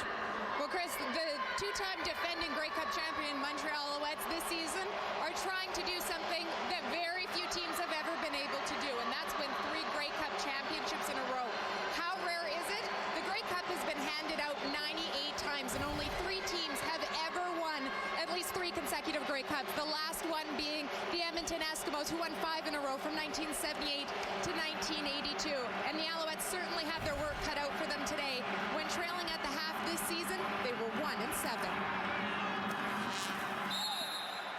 Pass for Chris Williams is incomplete as Kevin Glenn takes a hit. Well, they've got to win 3 in a row to win 3 in a row, and this first step is, as we have seen already, going to be exceedingly difficult. And every year brings with it its own set of challenges. And in our discussion yesterday with Coach Tressman, he talked about how challenging this year has been with his injuries to his secondary. He lost his middle linebacker an hour before kickoff here, none of which anyone on this team has used as an excuse. But it's an uphill battle right now. 2nd and 10. Glenn to the wide side. There's Stella trying to cut it back. Tripped up by Paul Waldo. And he's going to be a couple yards short of the first down. And that'll put the punt team on the field. That's another corner play. A tackle made in the open field by Paul Waldo. If he doesn't make this, Dave Stallett not only picks up the first down, but probably another 10-15. But Waldo right outside. Dave Stalla, the wide receiver. And watch the open field tackle. 5th round draft pick back in 2008, 36 overall. Getting his chance to play in that corner, that's a big play. Better punt by Medlock, and Diamond Ferry's got this back at the 36. Great cover downfield by the Ticats, led by Kyle Jones.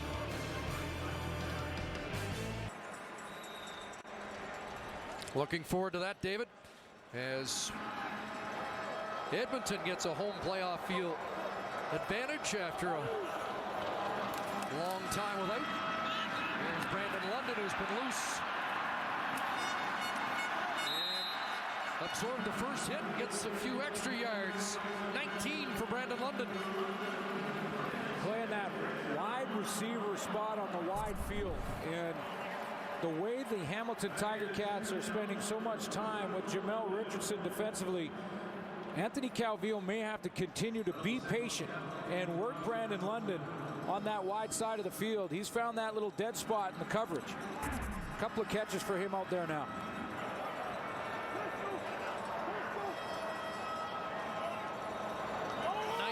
For London, a first down. Look for Whitaker into the backfield. Goes the other way, and London's got that. Marcel Young will drag him down at the 45-yard line. Great first down production, and it's going to be Might even be enough for a first down. You know, that's the third or fourth now I've counted, and this is the hash mark, so the wide field this direction, and the Ticats rolling that coverage to Jamel Richardson, who Calvillo looked at first, and then he finds the dead spot. Now that dead spot's going to end up being right here. Watch as London is going to come down and find it. And it's going to mean that Anthony Calvillo's got to be patient. There he is right out there in that dead spot. That's back-to-back catches.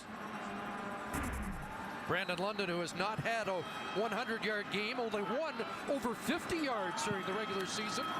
10 there, first down. There it is again. And Lois Means closed quickly. They'll rule forward progress to 39, and so Bratton has 5. This is what's going to happen now. You see Lois Means is getting impatient with that dead spot on the outside. Now this is what happens when you start to jump that shorter out by the wide receiver. You're going to go now. You see Anthony Calvillo. Hold it there, guys, for a second. That next option will be right here to Jamel Richardson. As soon as you start to pull the secondary towards that flat route, that sideline route to Brandon London, or outside there, you're going to get the one in behind. 2nd and 5, a big gain. Whitaker straight ahead has the first down as the Ticats brought Robert Rose out for an extra deep back, and Brandon Whitaker exposes that for a dozen. Boy, this is just great. A great job from Scott Milenovich, the offensive coordinator, to evolve as this game goes on. And watch the hole opened up by that offensive line as Brandon Whitaker does a nice job of cutting back against the grain, being patient, and then finding the hole in the backside of the formation. Rose checks back in, 3 receivers in motion to the wide side, a double tight end, and they run wide side. Whitaker cuts it back and is inside the 20 before he gets stopped up and tossed out by Jamal Johnson. You know, there's a lot of football to be played here, and Scott Milenovich has made some great adjustments on the fly here to work the outside sideline play on the wide field to either Brandon London, whatever receiver they put out there as a wide receiver, doesn't matter. Bottom line being, he's found how the Hamilton Tiger Cats are rotating. They've used London out on that sideline. Now Corey Chamblin, if he starts to react to that, the defensive coordinator, he could open up things to Jamel Richardson. There's a great chess match going on right now. They've settled for a couple short field goals. Let's see if they can punch this in. Another first down run for Brandon Whitaker, close to the 10. And one other thing that happens, Chris, when you start pushing the ball wide is your linebackers feel like they need to widen. And as they widen more, it opens up run lanes. And now Scott Milenovich has gone to Brandon Whitaker in 3 straight plays. Great chess match. Brandon Whitaker now 12 carries, 73 yards. First down from just outside the 10. Here's Calvillo, Whitaker into the backfield, and Lois Means tracked him. That ball loose and line, and it is D. Webb who's got it. And are they ruling fumble? Yes, they are. Hamilton it is ball. Hamilton football. I know Mark Trestman's going to want to take a look at this as to whether or not he tries to throw that challenge flag. Looking up at the review monitors here, he'll get his crew up in the booth also looking closely. Was he down by contact before the ball came out?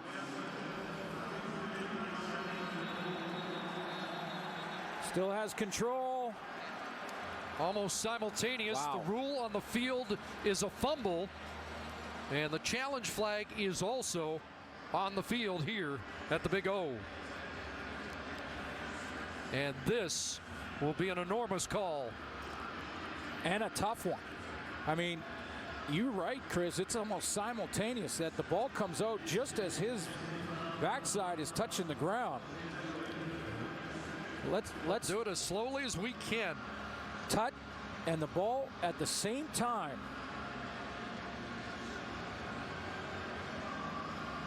There's space there now. Touched. Oh, wow. Still simultaneous. Wow. Montreal is challenging a ruling on the field of a fumble. We'll review the play.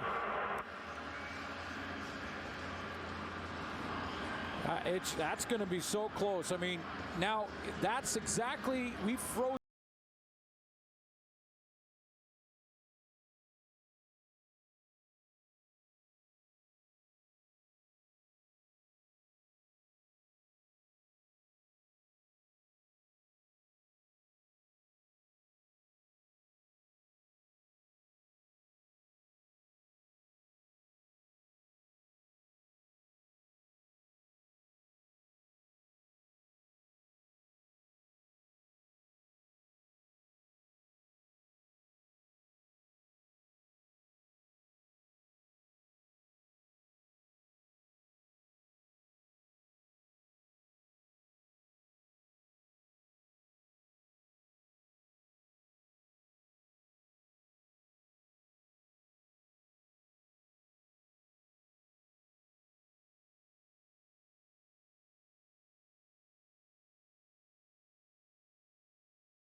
After review, it will be Montreal ball placed on the 6-yard line.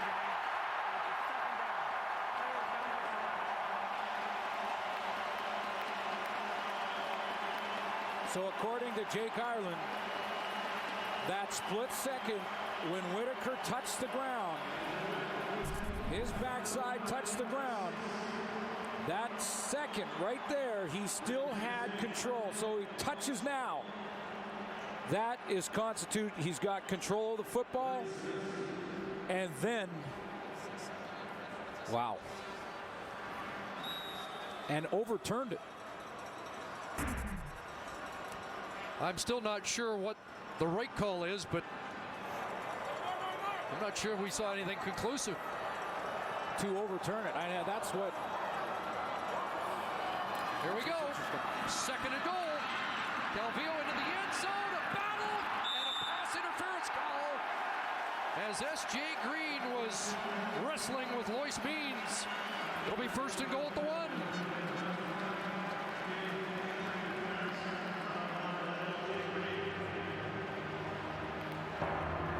Pass interference. Hamilton, number 29. The infraction took place in goal. A first down on the 1-yard line. We'll say this about the play of Lois Means in this Hamilton secondary. They're making it tough.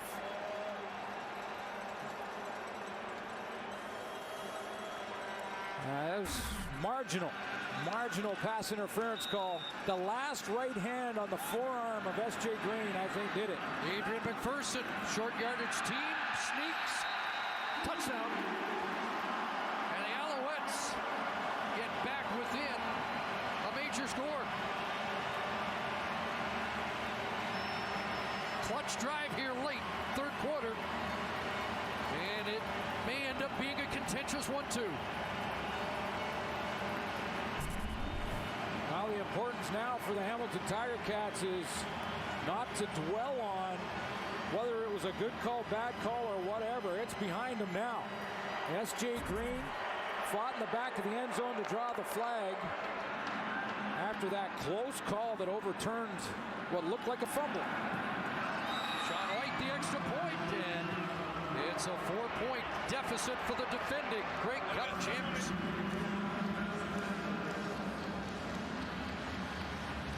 But prior to all that, there was a great chess match you talked about, and a terrific drive engineered by Calvillo and called by Scott Milanovic. And a drive like that takes time. So now Corey Chamblin's challenge, after seeing what happened in that last series and using the wide side of the field to Brandon London. Now he's got to determine, do they stay with man and maybe lock up Royce Means on Brandon London on the outside and send some pressure? He's talking to Jamal Johnson, the linebacker, right now, which would indicate to me they may look to try and get some more pressure. And then what does Scott Milanovic have to answer that? 7 plays, 73 yards, just under 5 minutes, 4:51. The time of this scoring march by Montreal with a minute 20 left in the third quarter.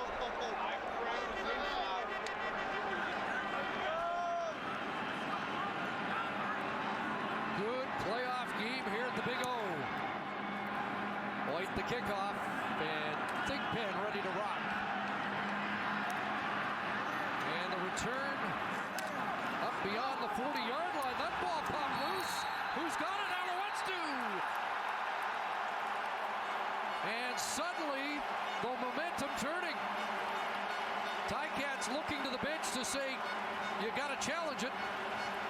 And we'll find out if Marcel Belfait does just that. Was it Jeff Heck with the big play? Let's take a look.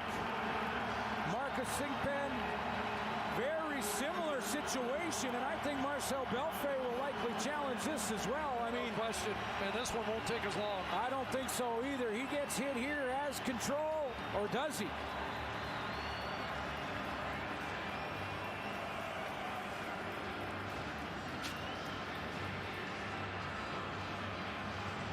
Well, it looked pretty clean right there. He's down right now by contact. The ball does not look loose, but it is hidden in front of him on that view. And there was one side view that looked like it shifted in his arms as he was going down.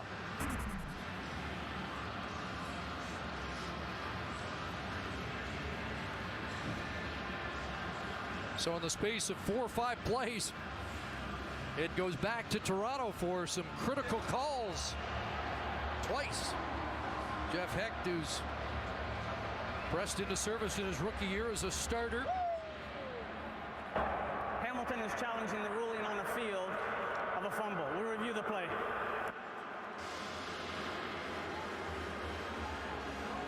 Thigpen's second effort looked like he was going to be stopped 5 yards short, rolled off, and in his effort to gain more yardage, may have turned it over. Kerry Carter there. You could see as Thigpen was going down, the ball was shifting in his left arm, but was it shifting enough again to constitute the fact that he's lost control of it? Thought it was clearly down here, but you're right. Well, he doesn't completely lose it, Chris, until he is well down. I mean, that's way after the fact. But is that shift enough? Right there. See, the ball is shifting, but still under his arm. Certainly under his arm. And now he is down on his hip right there. Boy, that's back to back, that close. 2 calls that are almost identical. After review, the ball will be placed at the 39-yard line. It will be Hamilton ball. Player is down by contact. And a similar ruling made. Hamilton will not be charged the timeout, although they do not have any more challenges remaining. So both teams win a critical challenge here in the space of a minute or so. And Marcel Belfait can breathe a little easier. And both times the ruling from Toronto, and Jake Ireland basically gave the benefit of the doubt to the ball carrier. Both Brandon Whitaker's and Marcus Thigpen. Ticats start double tight end, and they amp up the noise. Fake to Coburn, pitch into the hands of Williams. And Chris Williams, who has had a sketchy day, just drew a face guard penalty as well, and there's flags all over. That's a big throw, and for more reasons than one, that Kevin Glenn got the ball to Chris Williams. Since his drop in the first quarter on a deep ball. Major foul, face mask. Montreal number 40. 15 yards, the end of the play, automatic first down. Diamond Ferry. Since his drop in the first quarter, Kevin Glenn has gone deep to him twice, and he has come up short on both incompletions. And I just wonder about the confidence level of a young rookie. There's the face mask by Diamond Ferry, no question there. That catch alone may go a long way to restoring some of that confidence. Now down to the Alouette 45. There's Thigpen with the bubble out and get away from Stewart, and then gets dropped by Seth Williams. Couple of yards on the play, but he avoided a loss as Anwar Stewart was into the backfield quickly. And if Chris Williams gets that confidence back, it looks like he's running well, then Marcel Belfay and this offense, Kahari Jones, can go back with Thigpen in the backfield along with Avon Coburn as an option, which is the big part of the game plan they had coming in, but had to abandon it when Chris Williams was a little wobbly. Marc-Olivier Brouillette replaces Jeff Hecht at safety. 2nd and 7. They are close to field goal range. Glenn looking for more than that, and this one is intercepted. DeAndre Dix picks it off, and the Cats squander a chance to add to their lead. Final play of the third quarter, a big takeaway by Montreal. Here are the numbers after 3 quarters after that key turnover by Hamilton on the final play of the third. You know, we talked about the run game for the Hamilton Tiger Cats, over 100 yards. They have won every game they've done that, over 100 yards, 5-0. But the Montreal Alouettes, when they win the time of possession, 90% of the time they win. So it's going to be a great fourth quarter. Interception thrown by Kevin Glenn, but first, Calvillo and company. First down at the 15. S.J. Green trying to swing away from Lois Means and runs into Ray Williams, who tosses him down as he gives up some yards. But let's take a look at how Montreal got the ball. Marcus Thigpen on the DeAndre Dix interception loses the football, and because he's not a real experienced receiver, he's a running back first, a receiver second. When you lose the football, find the guy covering you, because he'll go get it. And Marcus Thigpen lost the football, and he lost Dix. Dix kept his feet in bounds, and that's a turnover. The end of that play, it was well done by Dix to make sure he had a foot in bounds after the juggle. 2nd down, and Calvillo through traffic. Incomplete. Knocked out of the hands of Richardson by Markeith Knowlton. And so the Hamilton defense rallies for a 2-and-out after the giveaway by the offense. Boy, there are so many battles going on within this game. This secondary and linebacking core playing great coverage on 2 of the best receivers in the Canadian Football League, and Jamel Richardson the best, and S.J. Green. Tremendous coverage there. There's the protection issue up front. Jeff Parrott playing excellent for the Montreal Alouettes. High snap, and White is able to pull that down and get it away. No pressure on from Hamilton. Here's Thigpen, and he gets outside. Marcus Thigpen across midfield and dropped at the Montreal 48. Great field position after the 17-yard return. 17-yard return. They've set it back up for Hamilton. First down inside the Montreal 50. It's Coburn. Straight ahead for a couple as Anwar Stewart makes the tackle. Marcus Thigpen, the intended receiver, on the DeAndre Dix interception. He gets the ball on the punt return. Watch this. Great move on Darren Diedrich in the open field. Looked like he's caught there for about a 7-yard gain. Bounces it. Good speed up the sideline. 17-yard return gives his quarterback real good field position. Ticats have converted just once on 5 second downs here in the second half. They were 5 for 10 in the first half. 2nd and long. They go to Perry Grant, and Perry Grant trying to battle for the first down. Won't do it. But that'll set up what should be a 49-yard field goal attempt for Justin Medlock. Yeah, that extra effort from Grant took a little pressure off his kicker, if anything. Because when he caught it, it would have been about a 53, 54 yarder. And anytime you are 50 or beyond, the kicker can start to feel that pressure. But a little extra effort, another 4, 5, even 6 yards there from Grant. Medlock's inside of 50.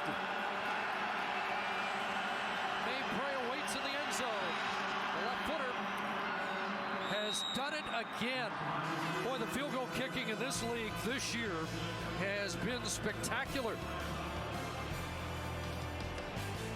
Here this afternoon, I think that Jeff Parrott moving from right tackle to left has been outstanding this afternoon. Corey Grant, Jamel Richardson from Battles, and Jamal Johnson. Here's Calvillo over the middle. Eric Delorier, untouched. Touchdown. 75 yards, and just like that, we're a convert away from a tie game. Carlos Thomas declares early that he is coming out of the middle. To the left of your screen, number 4 is the safety. Comes out of the middle. No one covers Delorier at the slot back spot to the left of Calvillo, and he outruns the pursuit of Lois Means. The man who caught the touchdown for Anthony Calvillo's record setter has a bigger touchdown here in a playoff game. Tie game. And still 12 minutes plus to go.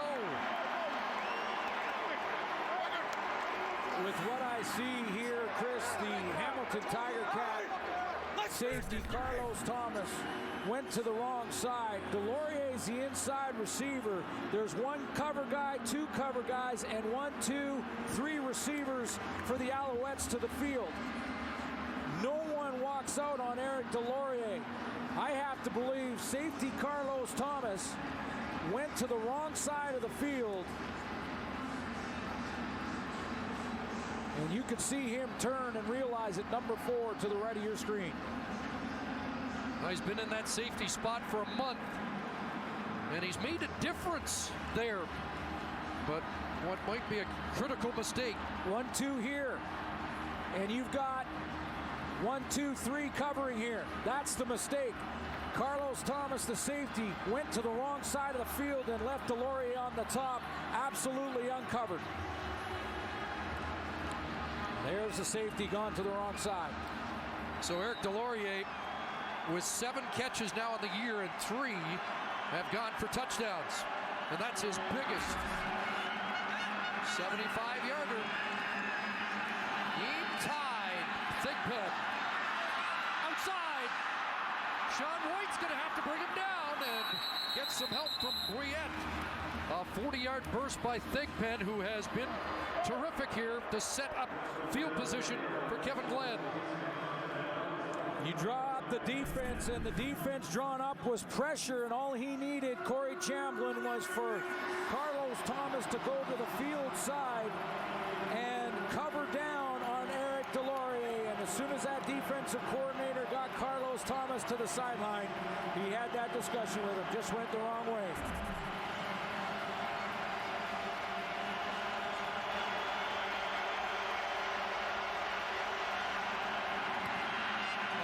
Thigpen gives the Ticats great field position, little shuttle across the middle, and Coburn drags for a first down just inside the 40-yard line before he's pulled down 11 yards.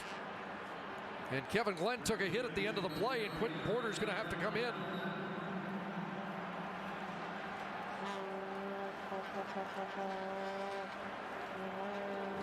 Take a look and see what happened to Kevin Glenn on the play. He had to step up and wait for Coburn to get loose from the line of scrimmage, so he takes a hit there from both Anwar Stewart and John Bowman. Yeah, defensive end sandwich Glenn And he remains down, and this is one of the reasons late in the year with the Ticats out of the race for anything higher than third. Marcel Belfait wanted to make sure that his other quarterback was ready in case he was needed. And Quentin Porter is needed right now as Kevin Glenn remains down. Doesn't get any more important than 11 to go and a tie game. Well, he's thrown a touchdown pass today, and now a quick hitter to Chris Williams, and Williams is away inside the 20, and the speedster dragged down about the 8-yard line, and a flag at the end of that. And it looks like Williams has drawn a second face mask penalty here in the second half.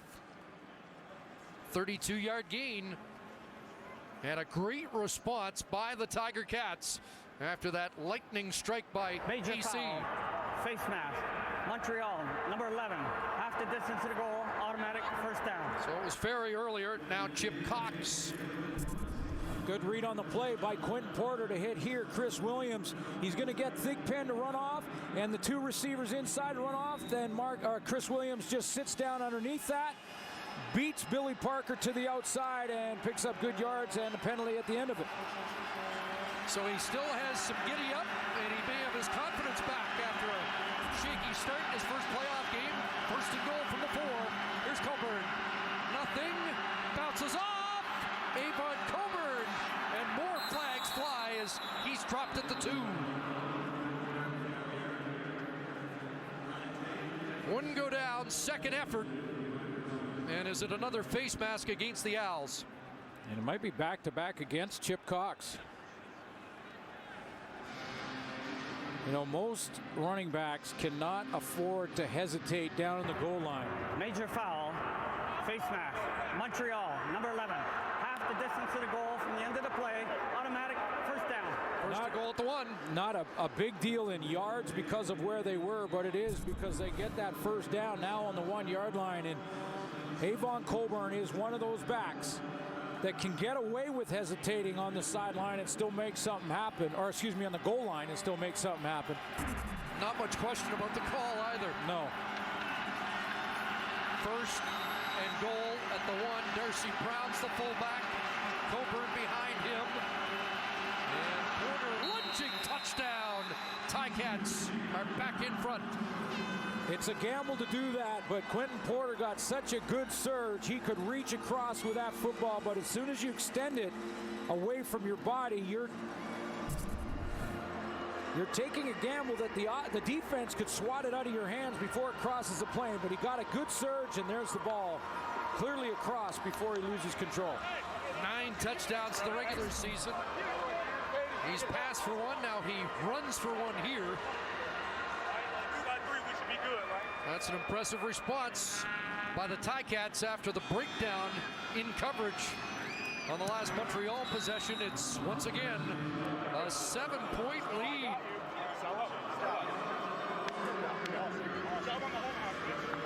(37-30) with over 10 minutes to go. See you soon. Welcome to the CFL playoffs.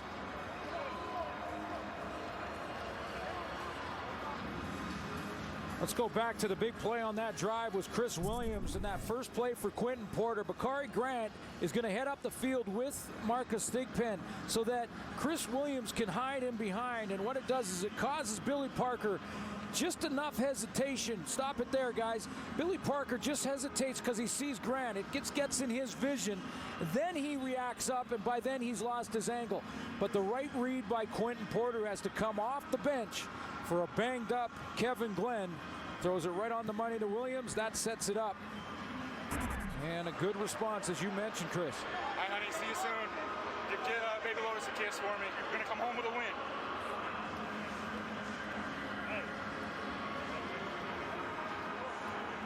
Now, technically speaking, Kevin Glenn has been out for 3 plays, so we'll have to watch him on the sideline and see if it'll be Quentin Porter or Glenn in the next series.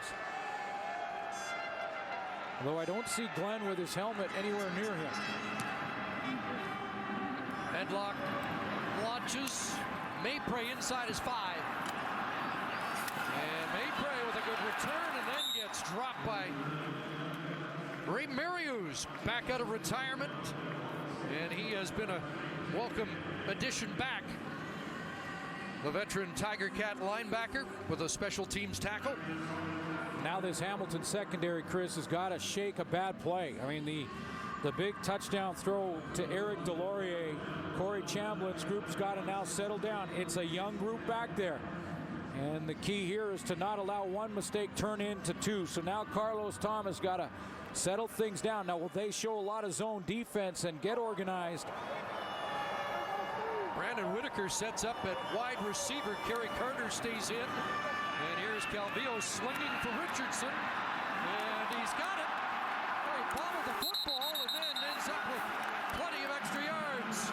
But it starts out, Chris, with D. Webb giving Jamal Richardson lots of room. And again, when you've made a bad play in the secondary, this is natural to go ahead and give the receivers more room on the next series because you don't want to get beat deep again. So it starts out that way with D. Webb giving Richardson lots of room underneath. Go ahead and run it. Now, Richardson gets a little lucky after the catch, but look at the cushion that D. Webb gave him. That ball came out, bounced right back up to him. 26-yard pickup, first down. Whitaker, inside run, dropped at the 42-yard line. There's Jamal Johnson with another tackle.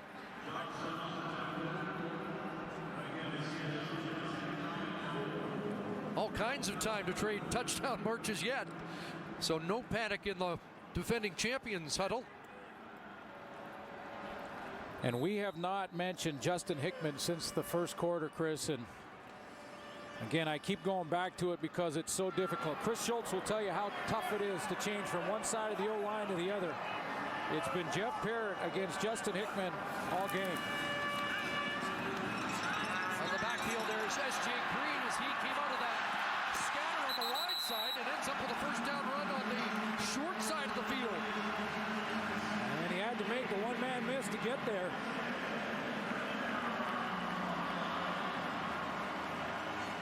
No pressure on Calvillo. He can hesitate and make sure that S.J. Green clears the linebacker. Watch him on the play action. Wait a sec, wait a sec, wait a sec. Then he's clear. Now he can dump it off to him. One guy has to be beat. That's Bo Smith on the play. S.J. Green picks up first down territory.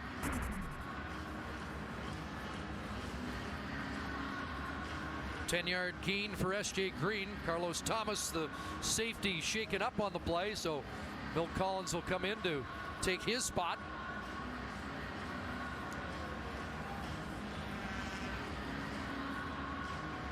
It will be Milton Collins, the former Calgary Stampeder.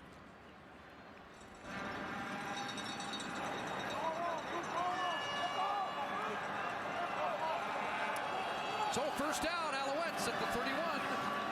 Fake to Whitaker, and again, London. Similar play as the last to S.J. Green. And the Alouettes are rolling. 16 for Brandon London.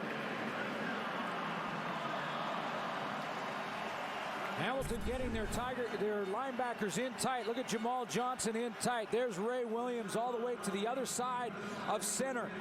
That's going to allow the leverage for the Alouettes to get outside, whether it be Brandon London, whether it be Brandon Whitaker, S.J. Green on the last play.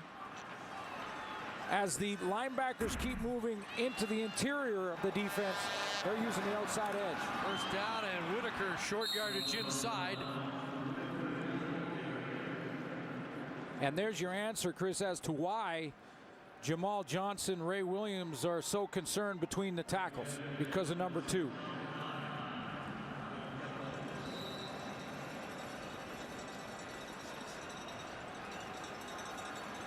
Seen some good-looking drives for Montreal today where it's as if they have these sequences planned, and this has been this bunch formation drive, although not in it here. Second and almost 10. Calvillo, touchdown! Jamal Richardson uncovered. A 14-yard touchdown strike. And we're a point after away from being tied at 37. Protection, protection. Calvillo gets pressure from his left. Hamilton going with a corner blitz, and Marcel Young picked up well enough to give him time to go to the field in a wide open Jamel Richardson. He asked us yesterday, who they going to put on me at crunch time? Well, they didn't have anybody on him there, and the game is tied.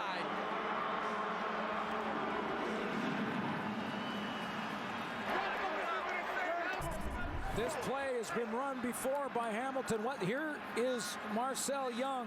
They're also going to bring a little bit late Jamal Johnson. But watch Whitaker here. He's going to also get some help from Eric Delorier, who will come down. Go ahead and run it, guys. Here comes the blitz. Okay, stop it there. Picked up nicely. Brandon Whitaker in good position. Jeff Parrott has taken Luke Mullender out of the play at defensive end right there. Protection on the backside on the blitz allows Anthony Calvillo to go to the field and hit Jamel Richardson. That was the play that Hamilton got the sack from Jamal Johnson earlier in the game. They didn't get it that time. That time AC gets the touchdown. Come on, man. Let's go. Hey, this ain't over. Hey, it ain't over. 74 points on the board and far from over.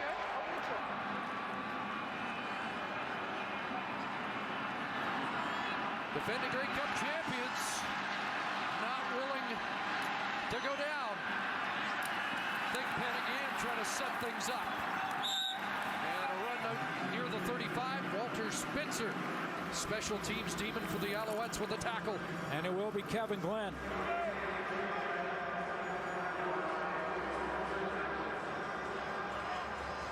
So Porter got the job done when Glenn was knocked out of the last Ticat series. But the starter's back in now.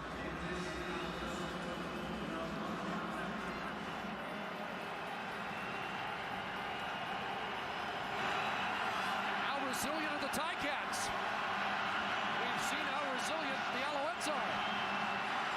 There's Coburn out of the backfield. He gets the edge. And Avon Coburn's across the 50-yard line. Boy, he is not running out of bounds. Avon Coburn is going to take the fight to the Montreal Alouettes, and this is what Marcel Belfay talked about. This is what Sarah Orleski before the game talked about in her hit, saying that he was brought in for more than just offensive production on the field. Avon Coburn was brought in for veteran leadership, and they need a drive right now to respond to that Montreal drive, and they started with number 22. Avon calling for 18.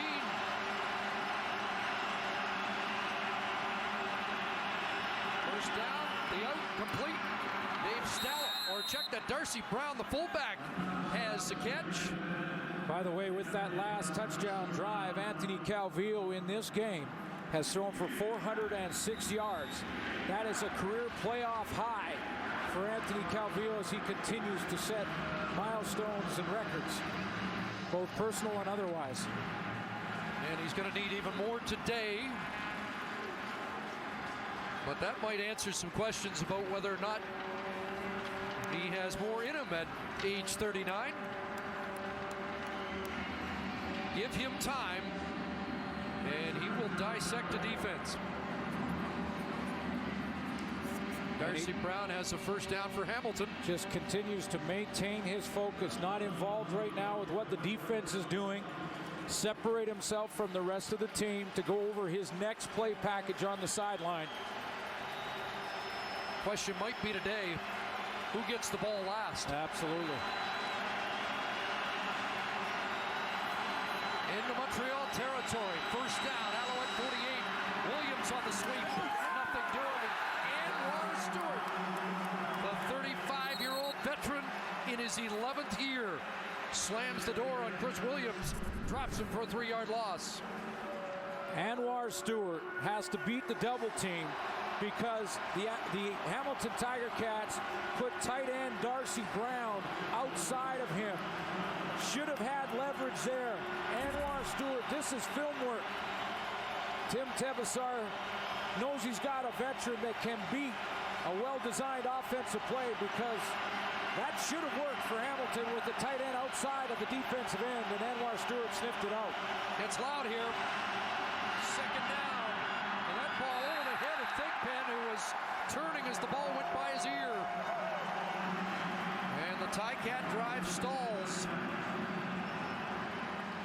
Second time for Marcus Thigpen that it's about recognition, play recognition, and Thigpen has got to realize blitz is coming and that Kevin Glenn won't have a lot of time. So he's got to get his head around quickly and find the football. Because he was open. So now Medlock, who has not had a great punting day, looks to pin. Maypre's going to field this at the 7. Cover team does its job. Dropping Maypre. And that's a 52-yarder by Medlock, and Kevin Scott down in a hurry to make the tackle. Safety Carlos Thomas back in the game for this defensive series for Hamilton.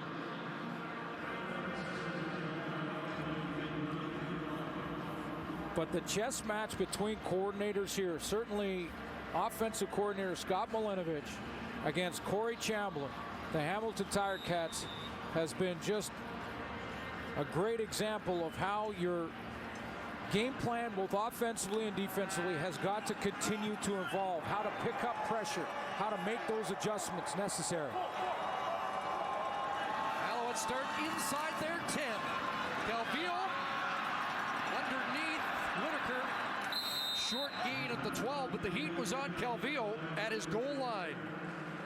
Carlos Thomas, after that play where Eric Delorier got behind him, has now backed out of there and is almost 25 yards deep before the snap of the football so that he does not give up another big one. Look at Jamel Richardson wide open over the middle. Now, Calvillo didn't have time there, but don't think for a second Scott Milinovich hasn't seen that and may go back to it. Jamal Johnson, the tackle, 2nd and 5 after the Whitaker catch. Big play. Calvillo flushed. Now throws and the pass incomplete. No flag, and Richardson gets up thinking there should have been. I'm not sure he's not wrong. Yeah, I think he's got an argument. However, there is no flag, and the Alouettes have to be composed here. Mark Trestman told us in their 2 losses during the regular season to Hamilton, they at times lost their composure. Now, I think you're right, Chris. Jamel Richardson has an argument. He was turned by Carlos Thomas there, but no flag, and they all almost lost it. Brandon London went up and down the official. And now Sean White standing in his end zone. Williams awaits near midfield. White's kick. Here's Williams at the 51. Got through the first surge, steps out at the Alouette bench on the Alouette side of half. 46-yard punt. 7 on the return with under 3.5 minutes to go. And the Ticats in this tie game have field position advantage. Boy, and they're in that point where you got to believe, you got to take advantage of this kind of field position right now. Because you know, with the veteran Anthony Calvillo, quarterback who has thrown for more yards than any quarterback in pro football history, he's going to get another chance. He's going to move the ball again. It's time right now for the Ticats. Out of a double tight end formation, that pass complete in the flat. There's Chris Williams, who has had a significant impact in the second half after a shaky debut in his first playoff game. In the opening half of play, 7 yards. Play call made by Kahari Jones. Suits are 1 for 7, second half, second down conversions. A big one upcoming. Lots of choices here. Could even run the ball here.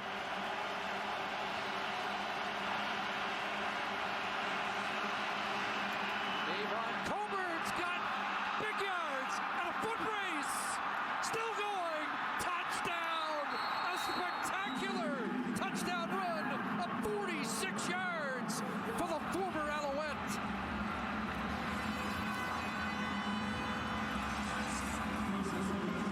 And he's got to go and give that ball for that that touchdown to Belton Johnson, Simeon Rotier, and Mark DeWitt, the right side of the offensive line. And they're the ones who are going to spring up. Look at that right side. He hits the hole full speed. They wash out that side, and look at the hole for Avon Coburn. And Bakari Grant on John Bowman on the backside gets away with a bit of a hold. Yes, he does.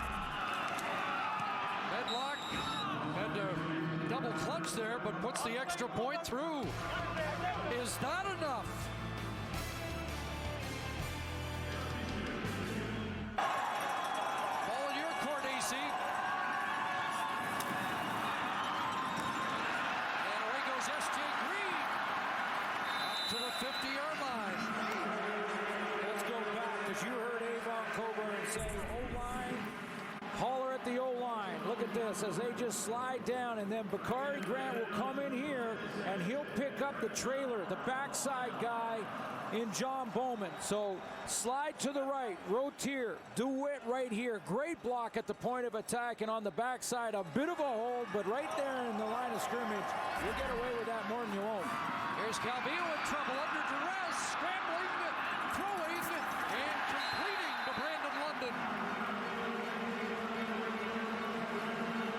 Mentioned only once this year, Brandon London over 50 yards, but he has been a regular target here today with 5 catches of, check that, 4 catches of over 10 yards, and that one worth another 7. At the end of that play, Chris, Anthony Calvillo talked to Brandon Whitaker about his protection issues there. 2nd and 3. Out of the backfield is Whitaker. He is dropped by Bo Smith. When we talked to AC yesterday, he felt that most of the problems in BC initially were because they were not getting Whitaker into the backfield as a 2nd or 3rd option. Well, they can get him out of the backfield if they can get their tackles blocking the way they need to be. And right at the top of your screen, Jeff Parrott is going to be one-on-one again on Justin Hickman. 13 sacks on the season, and we haven't heard from Hickman this afternoon. Lots of time again, and an open man. He's got S.J. Green. He'll score. They just keep trading punches. CFL football at its best. 44-yard touchdown. A minute 37 left.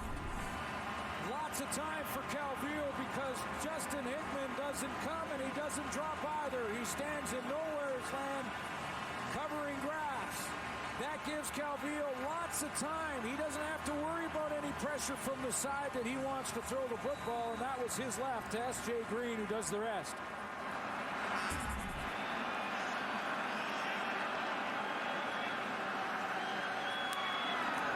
White to tie it again.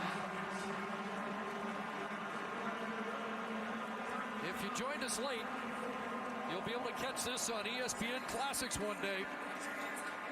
What a football game it's been, and we've still got a lot left. Oh, we do. And I just want to show you this game that's been going on. Justin Hickman hasn't been able to get pressure, so occasionally Corey Chamberlain will drop him and get him underneath any throw or drop him wide.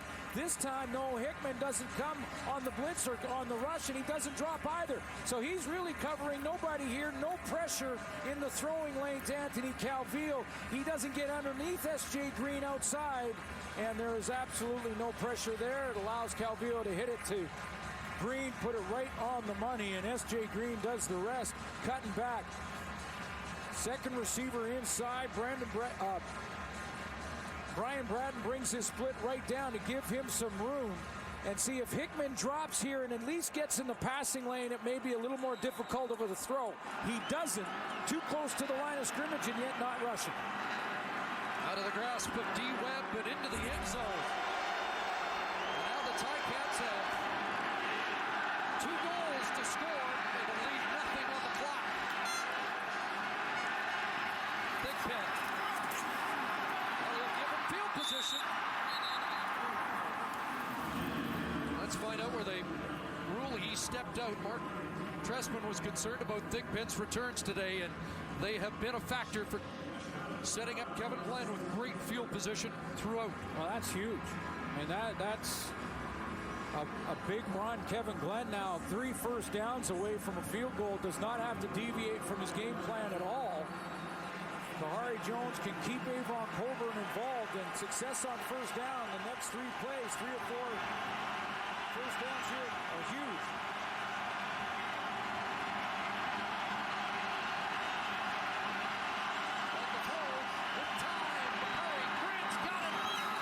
Down at the 43-yard line, so that's close to Medlock range, a 21-yard pickup. And a reminder, following this Eastern semi, we will head to Commonwealth Stadium. Battle of Alberta, John Cornish and the Calgary Stampeders meeting the Eskimos. Bakari Grant has arrived in this semifinal game, Chris. Big blocks in the running game, big catches, bigger than that last one. Trying to get a little closer for Medlock, trying to chew up some yards. A tap on the back as Colburn went through after the handoff. Down inside the 39. Before we get too far ahead here, Anthony Calvillo over 500 yards passing. That's the second most in playoff history. The most by a Hamilton Tiger Cat, Tony Curtillo, back in 1956.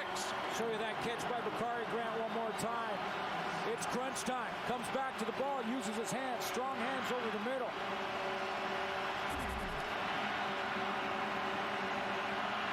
Ticats a first down away from what would be enough. They're going to keep it in the air. Williams the catch. Dragged down by Billy Parker, stays in bounds at the 32. And Alouettes will stop the clock, I believe.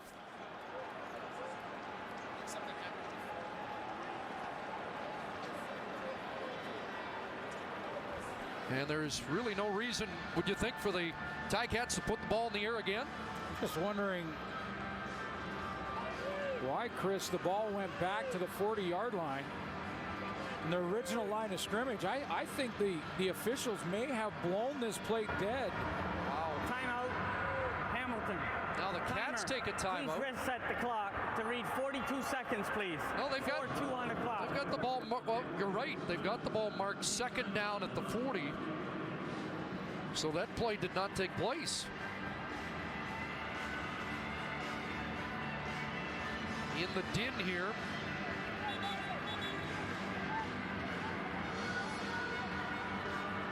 Ticats not perturbed by it.